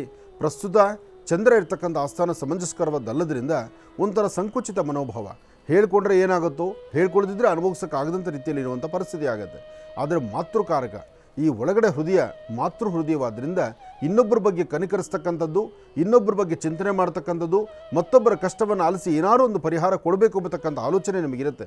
ಆದರೆ ಏನೂ ಮಾಡಲಿಕ್ಕಾಗದಂಥ ರೀತಿಯಲ್ಲಿ ಕೈಕಟ್ಟಿ ಕೂರುವ ಪರಿಸ್ಥಿತಿಯು ನಿಮ್ಮದೇ ಆಗಿರುತ್ತೆ. ಹಾಗಾಗಿ ಬಹಳ ಎಚ್ಚರಿಕೆ ಬೇಕಾಗತ್ತೆ. ಇವತ್ತಿನ ದಿವಸ ಪಶು ಪಕ್ಷಿ ಪ್ರಾಣಿಗಳಿಗೋ ಅಥವಾ ಎಲ್ಲಾದರೂ ಶ್ವಾನಗಳಿಗೋ ನಿಮ್ಮ ಕೈಯಾರ ಏನಾದರೂ ಒಂದಿಷ್ಟು ಪದಾರ್ಥಗಳನ್ನು ಹಾಕುವಂಥದ್ದು ಬಹಳ ಉತ್ತಮ. ಈ ಕಾಯಕವನ್ನು ಮಾಡಿ ಒಂದಿಷ್ಟು ಒಳಿತು ಖಂಡಿತನೂ ಸಿದ್ಧಪಡಿಸ್ಕೊಳ್ತೀರಿ. ಒಳ್ಳೆಯದಾಗಲಿ, ಶುಭವಾಗಲಿ. ನಾಳೆ ಪ್ರತಿಯೊಬ್ಬರು ತಲೆಗೆ ಸ್ನಾನ ಮಾಡಿಕೊಂಡು ನಿಮ್ಮ ಧರ್ಮದ ಗುರುಗಳನ್ನು ಪ್ರಾರ್ಥನೆ ಮಾಡಿ. ಇಂಥದ್ದೇ ಗುರುಗಳನ್ನು ಪ್ರಾರ್ಥನೆ ಮಾಡಿ, ಇದೇ ಧರ್ಮದಲ್ಲಿರಿ ಅಥವಾ ಹೀಗೇ ನಡ್ಕೊಳ್ಳಿ ಅದಲ್ಲ, ನಿಮಗೆ ಸರಿ ಅನಿಸದ್ದು. ಯಾಕೆಂದರೆ ಇಲ್ಲಿ ಯಾರೂ ಅವಿದ್ಯಾವಂತರಿಲ್ಲ, ಎಲ್ಲರೂ ಬುದ್ಧಿವಂತರಿದ್ದೀರಿ. ಇವತ್ತು ಏನೇ ಆದರೂ ಸಹಿತ ಕಲಿತರೆ ಒಂದು ಗುರುವಿನಿಂದಲೇ ಕಲ್ತಿರಬೇಕು. ಅಂತಹ ಗುರುಗಳನ್ನು ಮನಸ್ಸಲ್ಲಿ ಪ್ರಾರ್ಥನೆ ಮಾಡಿ. ಒಂದಷ್ಟು ಜನಕ್ಕೆ ಏನಪ್ಪ ಅಂದರೆ ಇನ್ನೊಬ್ಬರು ಕಾಲ್ಮುಟ್ಟಿ ನಮಸ್ಕಾರ ಮಾಡೋದು ಅಂದರೆ ಒಂಥರ ಭಯ, ಏನೋ ಬೇಜಾರು, ಅಥವಾ ಇಲ್ಲಿ ಮೇಲು ಕೀಳು ಅಂತಲೋ ಅಥವಾ ಇನ್ನೇನೋ ಒಂದು ಮನಸ್ಥಿತಿ ಇರುತ್ತೆ. ಆದರೆ ಒಳ ಮನಸ್ಸಲ್ಲಿ ಒಮ್ಮೆ ಪೂರ್ವಕ್ಕೋ ಉತ್ತರಕ್ಕೋ ನಿಂತು ನಿಮ್ಮ ಧರ್ಮದ ಗುರುಗಳನ್ನು ಅಥವಾ ನಿಮ್ಮ ಗುರುಗಳನ್ನು, ನಿಮಗೆ ಪಾಠ ಹೇಳಿರ್ತಕ್ಕಂಥ ಗುರುಗಳನ್ನು ಮನಸಾರ ಪ್ರಾರ್ಥನೆ ಮಾಡೋದು, ಅವರ ಆಶೀರ್ವಾದ ಪಡೆಯೋದು ಖಂಡಿತ ತಪ್ಪಲ್ಲ. ಇದೆಲ್ಲಕ್ಕಿಂತ ಮುಖ್ಯವಾಗಿ ನಾಳೆ ಆದರೂ ನಿಮ್ಮ ಜನ್ಮದಾತೆ ನಿಮ್ಮ ತಂದೆ ತಾಯಿ ಪಾದ ಮುಟ್ಟಿ ನಮಸ್ಕಾರ ಮಾಡಿ. ಯಾಕೆಂದರೆ ಅವರಿಂದಲೇ ಎಲ್ಲ ಪ್ರಪಂಚ. ಇದೊಂದನ್ನು ನಾಳೆ ನೀವು ಕಂಪಲ್ಸರಿ ಮಾಡಲೇಬೇಕು, ಪ್ರತಿಯೊಬ್ಬರೂ ಆಚರಣೆ ಮಾಡಬೇಕು. ಮಾಡಿ, ಒಳ್ಳೆಯದಾಗಲಿ. ಇನ್ನು ಸಿಂಹರಾಶಿ. ಸಿಂಹರಾಶಿ ಸಿಂಹಲಗ್ನ. ಸಿಂಹರಾಶಿ ಸಿಂಹಲಗ್ನದಲ್ಲಿರ್ತಕ್ಕಂಥವ್ರಿಗೆ ಬುಧ ಮತ್ತು ಚಂದ್ರ ಇರ್ತಕ್ಕಂಥ ಆಸ್ಥಾನ ಚೆನ್ನಾಗಿದೆ, ಶುಕ್ರನ ಆಸ್ಥಾನ ಚೆನ್ನಾಗಿದೆ. ಹಣಕಾಸಿನ ಬಗ್ಗೆ ಪರವಾಗಿಲ್ಲ, ವ್ಯಾಪಾರ ಪರವಾಗಿಲ್ಲ. ಹೊಸದಾಗಿ ಮಾಡುವಂಥ ಕೆಲಸ ಕಾರ್ಯಗಳಲ್ಲಿ ಅಧಿಕವಾದಂತಹ ಲಾಭವೇ ಇದೆ. ಆದರೆ ಸಣ್ಣ ಸಣ್ಣ ವಿಚಾರಕ್ಕೂ ಸಹಿತ ಮೂಗಿನ ತುದಿಯಲ್ಲಿ ಕೋಪ ಇದೆ. ಆ ಕೋಪವನ್ನು ಕಡಿಮೆ ಮಾಡಿಕೊಳ್ಳಿ. ಯಾರೊಬ್ಬರನ್ನಾದರೂ ಸಹಿತ ನಿಂದಿಸಬೇಡಿ. ಇನ್ನೊಬ್ಬರನ್ನ ನಿಂದಿಸಿ ನೀವು ಅದರಿಂದ ಸಾಧನೆ ಮಾಡೋದು ಏನೂ ಇಲ್ಲ. ಆದರೆ ನಿಮ್ಮಲ್ಲಿರುವಂಥ ಒಳ್ಳೆತನ, ನಿಮ್ಮಲ್ಲಿರುವಂಥ ಸಾತ್ವಿಕತೆ, ನೀವು ಹಾಕುವಂಥ ಹೆಜ್ಜೆ ಅದು ಹೆಚ್ಚಿನ ಅನುಕೂಲ ಆಗುತ್ತೆ. ಸಿಂಹರಾಶಿಯವರು ಸಾಧ್ಯವಾದಷ್ಟು ಇವತ್ತಿನ ಕೆಲಸಗಳಲ್ಲಿ ಮತ್ತಷ್ಟು ಲಾಭವನ್ನು ತಂದುಕೊಳ್ಬೇಕಾದ್ರೆ ಸಾಧ್ಯವಾದರೆ ಅರಳಿ ಎಲೆ ಮೇಲೆ ಒಂದು ಚಿಟಿಕೆಯಷ್ಟು ಇದು ಗೋಧಿಯನ್ನಾಗಲಿ ಅಥವಾ ಉದ್ದಿನ ಬೇಳೆಯನ್ನಾಗಲಿ ನೋಡಿ, ಒಂದು ಅರಳಿ ಎಲೆ ತೆಗೆದುಕೊಳ್ಳಿ. ಅರಳಿ ವೃಕ್ಷದ ಎಲೆಯನ್ನು ತಂದು ಅದರ ಮೇಲೆ ಗೋಧಿ ಅಥವಾ ಉದ್ದಿನ ಬೇಳೆ ಅಥವಾ ಅಕ್ಕಿ, ಈ ಮೂರಲ್ಲಿ ಯಾವುದಾದ್ರು ಒಂದೊಂದು ಚಿಟಿಕೆ ಮಾತ್ರ ಇಟ್ಟು ಒಂದು ಪ್ರಾರ್ಥನೆ ಮಾಡಿ ಆ ವೃಕ್ಷದ ತಳಗಿಟ್ಟರೆ ಇವತ್ತು ಬಂದೊದಗುವಂಥ ಗಂಡಾಂತರ ಕಷ್ಟಗಳಿಂದ ಮುಕ್ತರಾಗ್ತೀರಿ. ಸಿಂಹರಾಶಿಯವರಿಗೆ ಇವತ್ತು ಮಧ್ಯಾಹ್ನ 12ರಿಂದ 4ರವರೆಗೂ ಬಹಳ ಅದ್ಭುತವಾದ ಕಾಲ. ನೀವು ಏನು ಚಿಂತನೆ ಮಾಡಿದ್ರೂ, ಯಾವ ಕೆಲಸ ಅಂದುಕೊಂಡ್ರೂ ಆ ಕೆಲಸವನ್ನು ಕಾರ್ಯಸಿದ್ಧಿ ಮಾಡ್ಕೊಳ್ತೀರಿ. ಜೊತೆಗೆ ನಿಮಗೆ ಒಂದು ಸ್ಥಾನಮಾನ ಸಿಗುವಂಥ ಫಲ. ಹಾಗೆ ಇವತ್ತು ಮನೆಯಿಂದ ಆಚೆ ಹೊರಡುವಾಗ ನಿಮ್ಮ ಮನೆಯ ಮುಂದೆ ತುಳಸಿ ಗಿಡದ ಹತ್ರ ಒಂದು ತ್ರಿಕೋನವನ್ನು ಬರೀರಿ. ಮನೆಯ ಮುಂದೆ ಹೊರಡುವಾಗ, ಮನೆಯಿಂದ ಆಚೆ ಹೊರಡುವಾಗ ತುಳಸಿ ಗಿಡದ ಸಾನ್ನಿಧ್ಯದಲ್ಲಿ ಒಂದು ತ್ರಿಕೋನವನ್ನು ಬರೀತಕ್ಕಂಥದ್ದು. ತ್ರಿಕೋನವನ್ನು ಬರೆದ್ರೆ 3 ರೇಖೆ ಇರತಕ್ಕಂಥ ತ್ರಿಕೋನವನ್ನು ಬರೆದು ಒಮ್ಮೆ ಪ್ರಾರ್ಥನೆ ಮಾಡಿ ಹೊರಟ್ರೆ ಇವತ್ತು ಬೆಟ್ಟದಂಥ ಕಷ್ಟ ಸಹಿತ ಮಂಜಿನಗಡ್ಡೆ ಥರ ಕರಗತ್ತೆ. ಈ ಪ್ರಯೋಗ ಮಾಡಿ, ಇದರಿಂದ ಒಳಿತನ್ನು ಕಾಣ್ತೀರಿ. ಒಳ್ಳೆಯದಾಗಲಿ. ಇನ್ನು ಕನ್ಯಾ ರಾಶಿ. ಕನ್ಯಾ ರಾಶಿ ಕನ್ಯಾ ಲಗ್ನದಲ್ಲಿರ್ತಕ್ಕಂಥವರು ಇವತ್ತು ಮಧ್ಯಾಹ್ನ 12ರವರೆಗೂ ಒಂದಿಷ್ಟು ಒಳಿತನ್ನು ಕಾಣ್ತೀರಿ. ಸಮಾಧಾನ ಇರುತ್ತೆ, ತೃಪ್ತಿ ಇರುತ್ತೆ, ಏನೋ ಒಂದು ಸಾಧನೆ ಮಾಡ್ಕೊಳ್ಬೋದು ಎಂಬತಕ್ಕಂಥ ಆಸೆ ಇರುತ್ತೆ. ಎಲ್ಲಕ್ಕಿಂತ ಮುಖ್ಯವಾಗಿ ಇವತ್ತು ನಿಮ್ಮ ಆಲೋಚನೆಗಳ ಒಂದು ಪ್ರಭಾವ ಇದೆಯಲ್ಲ, ಬಹಳ ಅತ್ಯುತ್ತಮವಾದಂಥದ್ದು. ಒಳ್ಳೆ ಫಲಗಳನ್ನೇ ಸಿದ್ಧಪಡಿಸ್ಕೊಳ್ತೀರಿ. ಹಾಗೆ ತಾಯಿ ಭುವನೇಶ್ವರಿಯನ್ನು, ರಾಜರಾಜೇಶ್ವರಿಯನ್ನು, ಶಕ್ತಿ ದೇವತೆಯನ್ನು ಇವತ್ತು ಆಲೋಚನೆ ಮಾಡಿ ಪ್ರಾರ್ಥನೆ ಮಾಡಿ. ಹಾಗೆ ಕನ್ಯಾ ರಾಶಿಯವರು ತಪ್ಪದೇರ ವಿಷ್ಣು ದೇವರಿಗೆ ಒಂದು ತುಳಸಿಯಿಂದ ಒಂದು ಅರ್ಚನಾ ಸಂಕಲ್ಪವನ್ನು ಮಾಡೋದು ಬಹಳ ಉತ್ತಮ. ಇವತ್ತು ನೀವು ಏನು ಅಂದುಕೊಂಡಿದ್ದಕ್ಕಿಂತ ಹೆಚ್ಚಿನಾಗಿ ಫಲಗಳನ್ನು ಸಿದ್ಧಪಡಿಸ್ಕೊಳ್ತೀರಿ. ವೃತ್ತಿಯಲ್ಲಿ ಅಭಿವೃದ್ಧಿ ಕಾಣಬೇಕು, ಅದರಂತೆ ನಡ್ಕೊಳ್ತೀರಿ. ಹಾಗೆ ಕೆಲಸ ಕಾರ್ಯಗಳಲ್ಲಿ ಒಂದು ಬದಲಾವಣೆ ತರಬೇಕು, ಅದನ್ನು ನೀವು ನಡೆಸ್ಬೋದು. ಆದರೆ ಇವತ್ತಿನ ದಿವಸ ನಿಮ್ಮ ಆಲೋಚನೆಗಳನ್ನು ಸಾಧ್ಯವಾದಷ್ಟು ಮಟ್ಟಿಗೆ ಒಳ್ಳೆ ಫಲಾಫಲಗಳಲ್ಲಿ ಆಲೋಚನೆ ಮಾಡಬೇಕಾದ್ರೆ ಒಂದಷ್ಟು ಹೆಸರು ಕಾಳು, ಒಂದಷ್ಟು ಬೆಲ್ಲ ಮತ್ತು ಹೆಸರು ಕಾಳನ್ನು ಮನೇಲಿಟ್ಟು ಪೂಜೆ ಮಾಡಿ, ಅಥವಾ ಹೆಸರುಬೇಳೆ ಬೆಲ್ಲವನ್ನು ಮನೇಲಿಟ್ಟು ಪೂಜೆ ಮಾಡಿ ಶುಭ ಸಂಧ್ಯಾಕಾಲ ಹತ್ತಿರದಲ್ಲಿ ಯಾವುದೋ ಒಂದು ದೇವಾಲಯಕ್ಕೆ ತೆಗೆದುಕೊಂಡು ಕೊಟ್ಟು ನಮಸ್ಕಾರ ಮಾಡೋದ್ರಿಂದ ಇವತ್ತು ಬಂದೊದಗುವಂಥ ಯಾವುದೇ ಗಂಡಾಂತರದ ಸನ್ನಿವೇಶಗಳಿದ್ದರೂ ಕನ್ಯಾ ರಾಶಿಯವರು ಈ ಸಮಸ್ಯೆಯಿಂದ ಬೇಗ ಮುಕ್ತರಾಗ್ತೀರಿ. ಕನ್ಯಾ ರಾಶಿಯಲ್ಲಿರ್ತಕ್ಕಂಥವರಿಗೆ ಅರ್ಧ ತಲೆನೋವು, ಕಣ್ಗಳು ಉರಿ ಬರ್ತಕ್ಕಂಥದ್ದು, ಉಸಿರಾಟ ಪ್ರಕ್ರಿಯೆಯಲ್ಲಿ ಸ್ವಲ್ಪ ತೊಂದರೆ ಆಗುವಂಥದ್ದು, ಅಥವಾ ಗ್ಯಾಸ್ಟ್ರಿಕ್ಕು, ಅಸಿಡಿಟಿ ಈ ಸಮಸ್ಯೆಯಿಂದ ಒದ್ದಾಡುವಂಥದ್ದು, ಇಂತಹ ಸಮಸ್ಯೆಗಳಾಗಿರ್ಬೋದು. ಆದರೂ ಭಯಪಡಬೇಡಿ, ಧೈರ್ಯವಾಗಿದ್ದು ನಿಮ್ಮ ಕೆಲಸ, ಆರೋಗ್ಯದ ಕಡೆ ಹೆಚ್ಚು ಗಮನ ಕೊಡಿ. ಒಳ್ಳೆಯದಾಗಲಿ, ಶುಭವಾಗಲಿ. ಇನ್ನು ತುಲಾರಾಶಿ.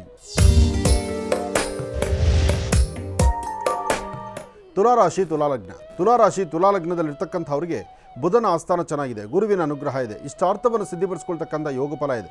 ಸತ್ಯಾಸತ್ಯತೆಗಳನ್ನು ಅರ್ಥ ಮಾಡ್ಕೋಬೇಕು, ಬೇಕು ಬೇಡಗಳನ್ನು ತಿಳ್ಕೊಳ್ಬೇಕು. ಒಳ್ಳೆ ಮನಸ್ಸಿನಿಂದ ತಾವು ತೆಗೆದುಕೊಳ್ಳುವಂತಹ ನಿರ್ಣಯ ಶೀಘ್ರ ಫಲವನ್ನು ತಂದುಕೊಡುತ್ತೆ. ಆದರೆ ಪ್ರಾರಂಭಿಕ ಹಂತದಲ್ಲಿ ಬರ್ತಕ್ಕಂಥ ತೊಂದರೆಗಳಿಂದ ಹೇಗೆ ನಾವು ಹೊರಗಡೆ ಬರಬೇಕು ಅಂತಕ್ಕಂಥ ಆಲೋಚನೆ ಇಲ್ಲದಂಥ ರೀತಿಯಲ್ಲಿರುತ್ತೆ.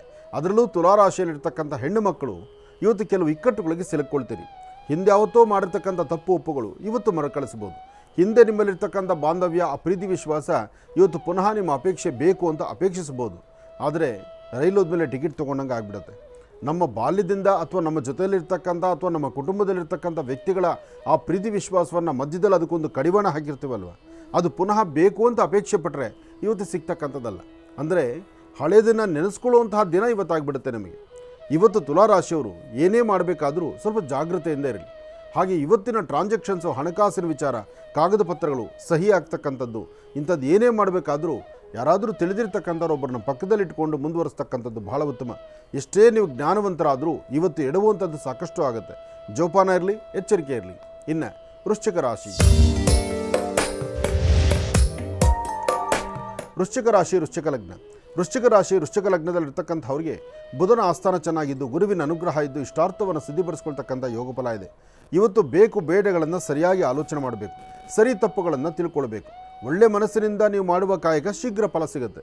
ಹಾಗಂತ ಏನು ಮಾಡಬೇಕಾದ್ರೂ ಒಂದಿಷ್ಟು ಅಚಾತುರ್ಯ ಇದೆ. ಯಾವುದೂ ಸರಿ ಹೋಗುವಂಥದ್ದಲ್ಲ, ಯಾವುದೂ ನೆಮ್ಮದಿ ಸಿಗ್ತಕ್ಕಂಥದ್ದಲ್ಲ. ಹಾಗೆ ಏನಾದ್ರು ಒಂದು ಸಾಧನೆ ಮಾಡಬೇಕಂದ್ರೆ ಅಲ್ಲಿ ಏನೋ ಒಂದು ಮತ್ತೊಂದು ಸಮಸ್ಯೆ ಅಂತ ಎದುರಾಗ್ತಾ ಇರುತ್ತೆ.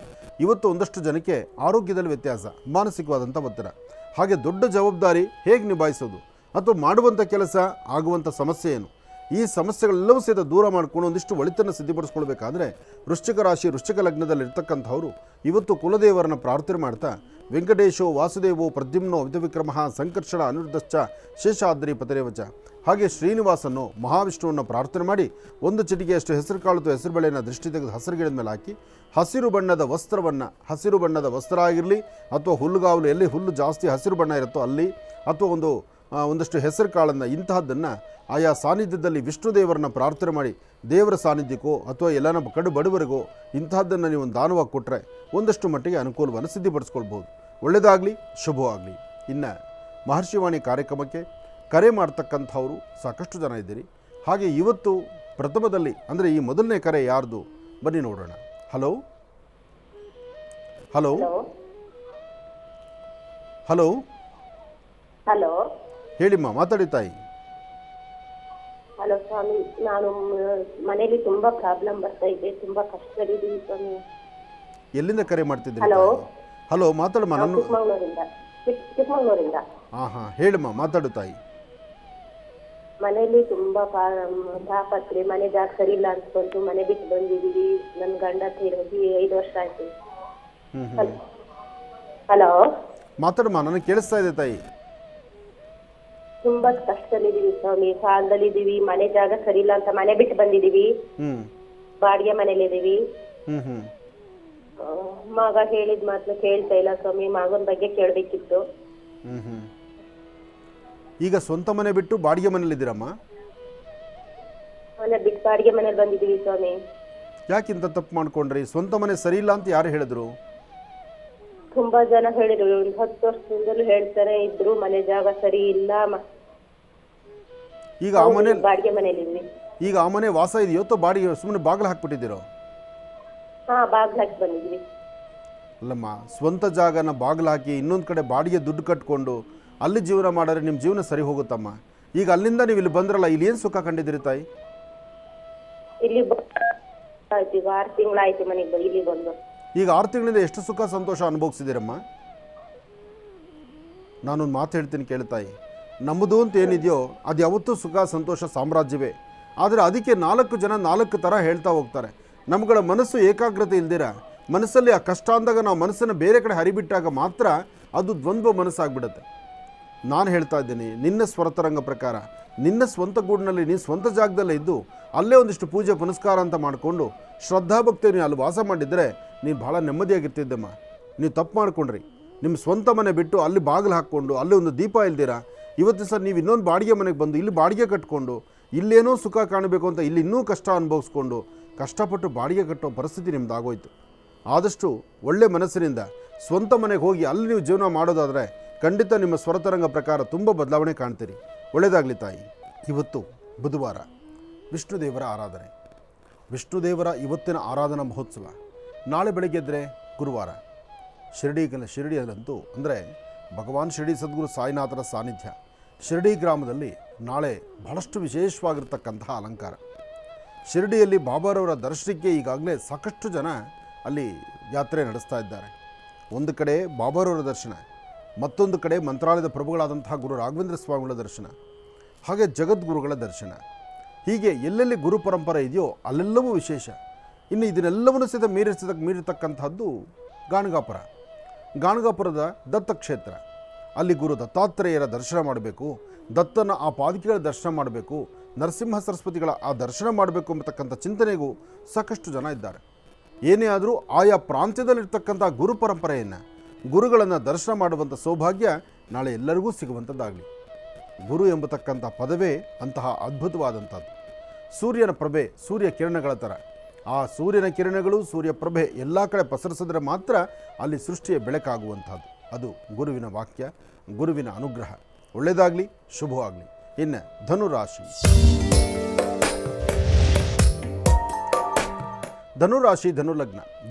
ಧನುಲಗ್ನದಲ್ಲಿರ್ತಕ್ಕಂಥವರಿಗೆ ಆರ್ಥಿಕ ಸಂಕಷ್ಟಗಳು ಸ್ವಲ್ಪ ಎದುರಾಗುತ್ತೆ. ಹಣಕಾಸಿನ ವಿಚಾರದಲ್ಲಿ ಸ್ವಲ್ಪ ಜೋಪಾನ.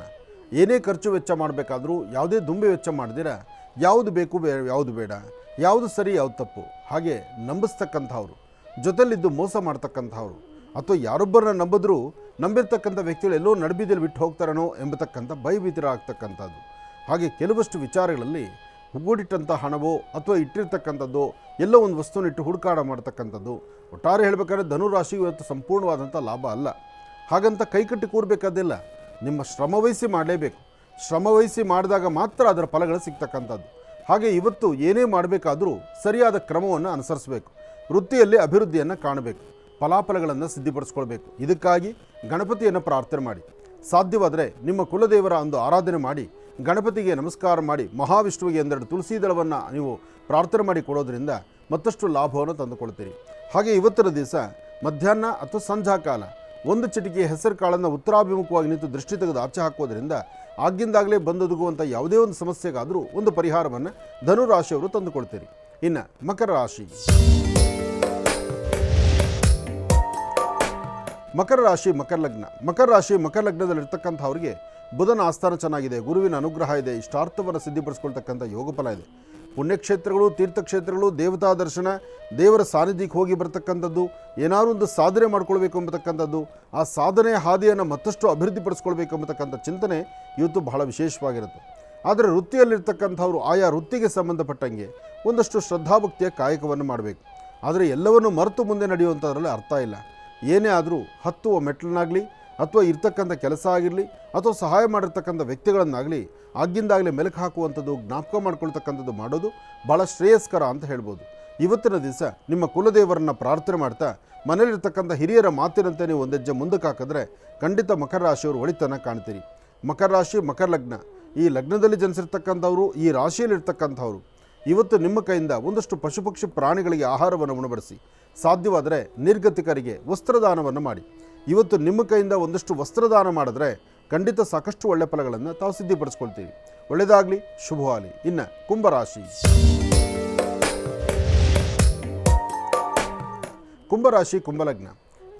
ಕುಂಭಲಗ್ನದಲ್ಲಿರ್ತಕ್ಕಂಥವರಿಗೆ ಬುಧ ಮತ್ತು ಚಂದ್ರ, ಗುರು ಮತ್ತು ಶುಕ್ರನ ಅನುಗ್ರಹ ಇದೆ. ಇಷ್ಟಾರ್ಥವನ್ನು ಸಿದ್ಧಿಪಡಿಸ್ಕೊಳ್ತಕ್ಕಂಥ ಯೋಗ ಫಲ ಇದೆ. ಸತ್ಯಾಸತ್ಯತೆಗಳನ್ನು ಅರ್ತು ಮುಂದೆ ನಡಿಬೇಕಾಗಿರ್ತಕ್ಕಂಥ ನೀವು ಎಲ್ಲೋ ಒಂದಿಷ್ಟು ಅಚಾತುರ್ಯಗಳಿಂದ ಇಲ್ಲದ ಸಮಸ್ಯೆಯನ್ನು ಈಡು ಮಾಡ್ಕೊಳ್ತೀರಿ. ಫಲಾಫಲಗಳಲ್ಲಿ ಇವತ್ತು ಲಾಭ ಇಲ್ಲ, ಮನಸ್ಸು ನೆಮ್ಮದಿ ಇಲ್ಲ, ಚಂಚಲತೆ ಅಂತಕ್ಕಂಥದ್ದು ಸಾಕಷ್ಟು ಇದೆ. ಏನೋ ಒಂದು ಬಹಳಷ್ಟು ಬಲವಾದಂತಹದ್ದು ಅಥವಾ ತುಂಬ ಬಲವಾದಂಥ ವಿಚಾರಗಳನ್ನು ತಲೆಯಲ್ಲಿಟ್ಕೊಂಡು ಯಾವ ವಿಚಾರಗಳು ಬೇರೆ ಬರೆದಿರ ಆ ಒಂದು ವಿಚಾರಕ್ಕೆ ನೀವು ಸ್ಟಿಕರ್ನ ಆಗಿಬಿಟ್ಟು ಅಥವಾ ಅದನ್ನೇ ಗಮನದಲ್ಲಿಟ್ಕೊಂಡು ಇಲ್ಲದಂಥ ರೀತಿ ಆರೋಗ್ಯ ಕೆಡಿಸ್ಕೊಳ್ತಾ ಇದ್ದೀರಿ. ಆರೋಗ್ಯವನ್ನು ಚೆನ್ನಾಗಿ ಕಾಪಾಡ್ಕೊಳ್ಳಿ. ಯಾವುದೇ ಸಮಸ್ಯೆಗಳಿಗಾದರೂ ಒಂದು ಕೊನೆ ಬೇಕು. ಕೊನೆ ಇಲ್ಲದ್ದು ಸಮಸ್ಯೆ ಇರೋದಿಲ್ಲ, ಆದರೆ ಕೊನೆ ನಾವು ಹುಡುಕಬೇಕು. ಇಲ್ಲ ಅಂದರೆ ಸಮಸ್ಯೆ ಆಗಿದ್ದರೆ ಮನಸ್ಸು ಬಹಳ ಭಾರವಾಗಿಬಿಡುತ್ತೆ, ಇಲ್ಲದಷ್ಟು ನೋವುಗಳನ್ನು ಅನುಭವಿಸ್ಬೇಕಾಗತ್ತೆ. ಇವತ್ತು ಬಹಳ ಎಚ್ಚರಿಕೆಯೂ ಇರಬೇಕಾಗತ್ತೆ. ಇವತ್ತು ತಾವು ತೆಗೆದುಕೊಳ್ಳುವಂಥ ಪ್ರತಿಯೊಂದು ನಿರ್ಣಯವೂ ಅರ್ಥಗರ್ಭಿತವಾಗಿರ್ತಕ್ಕಂಥದ್ದೇ.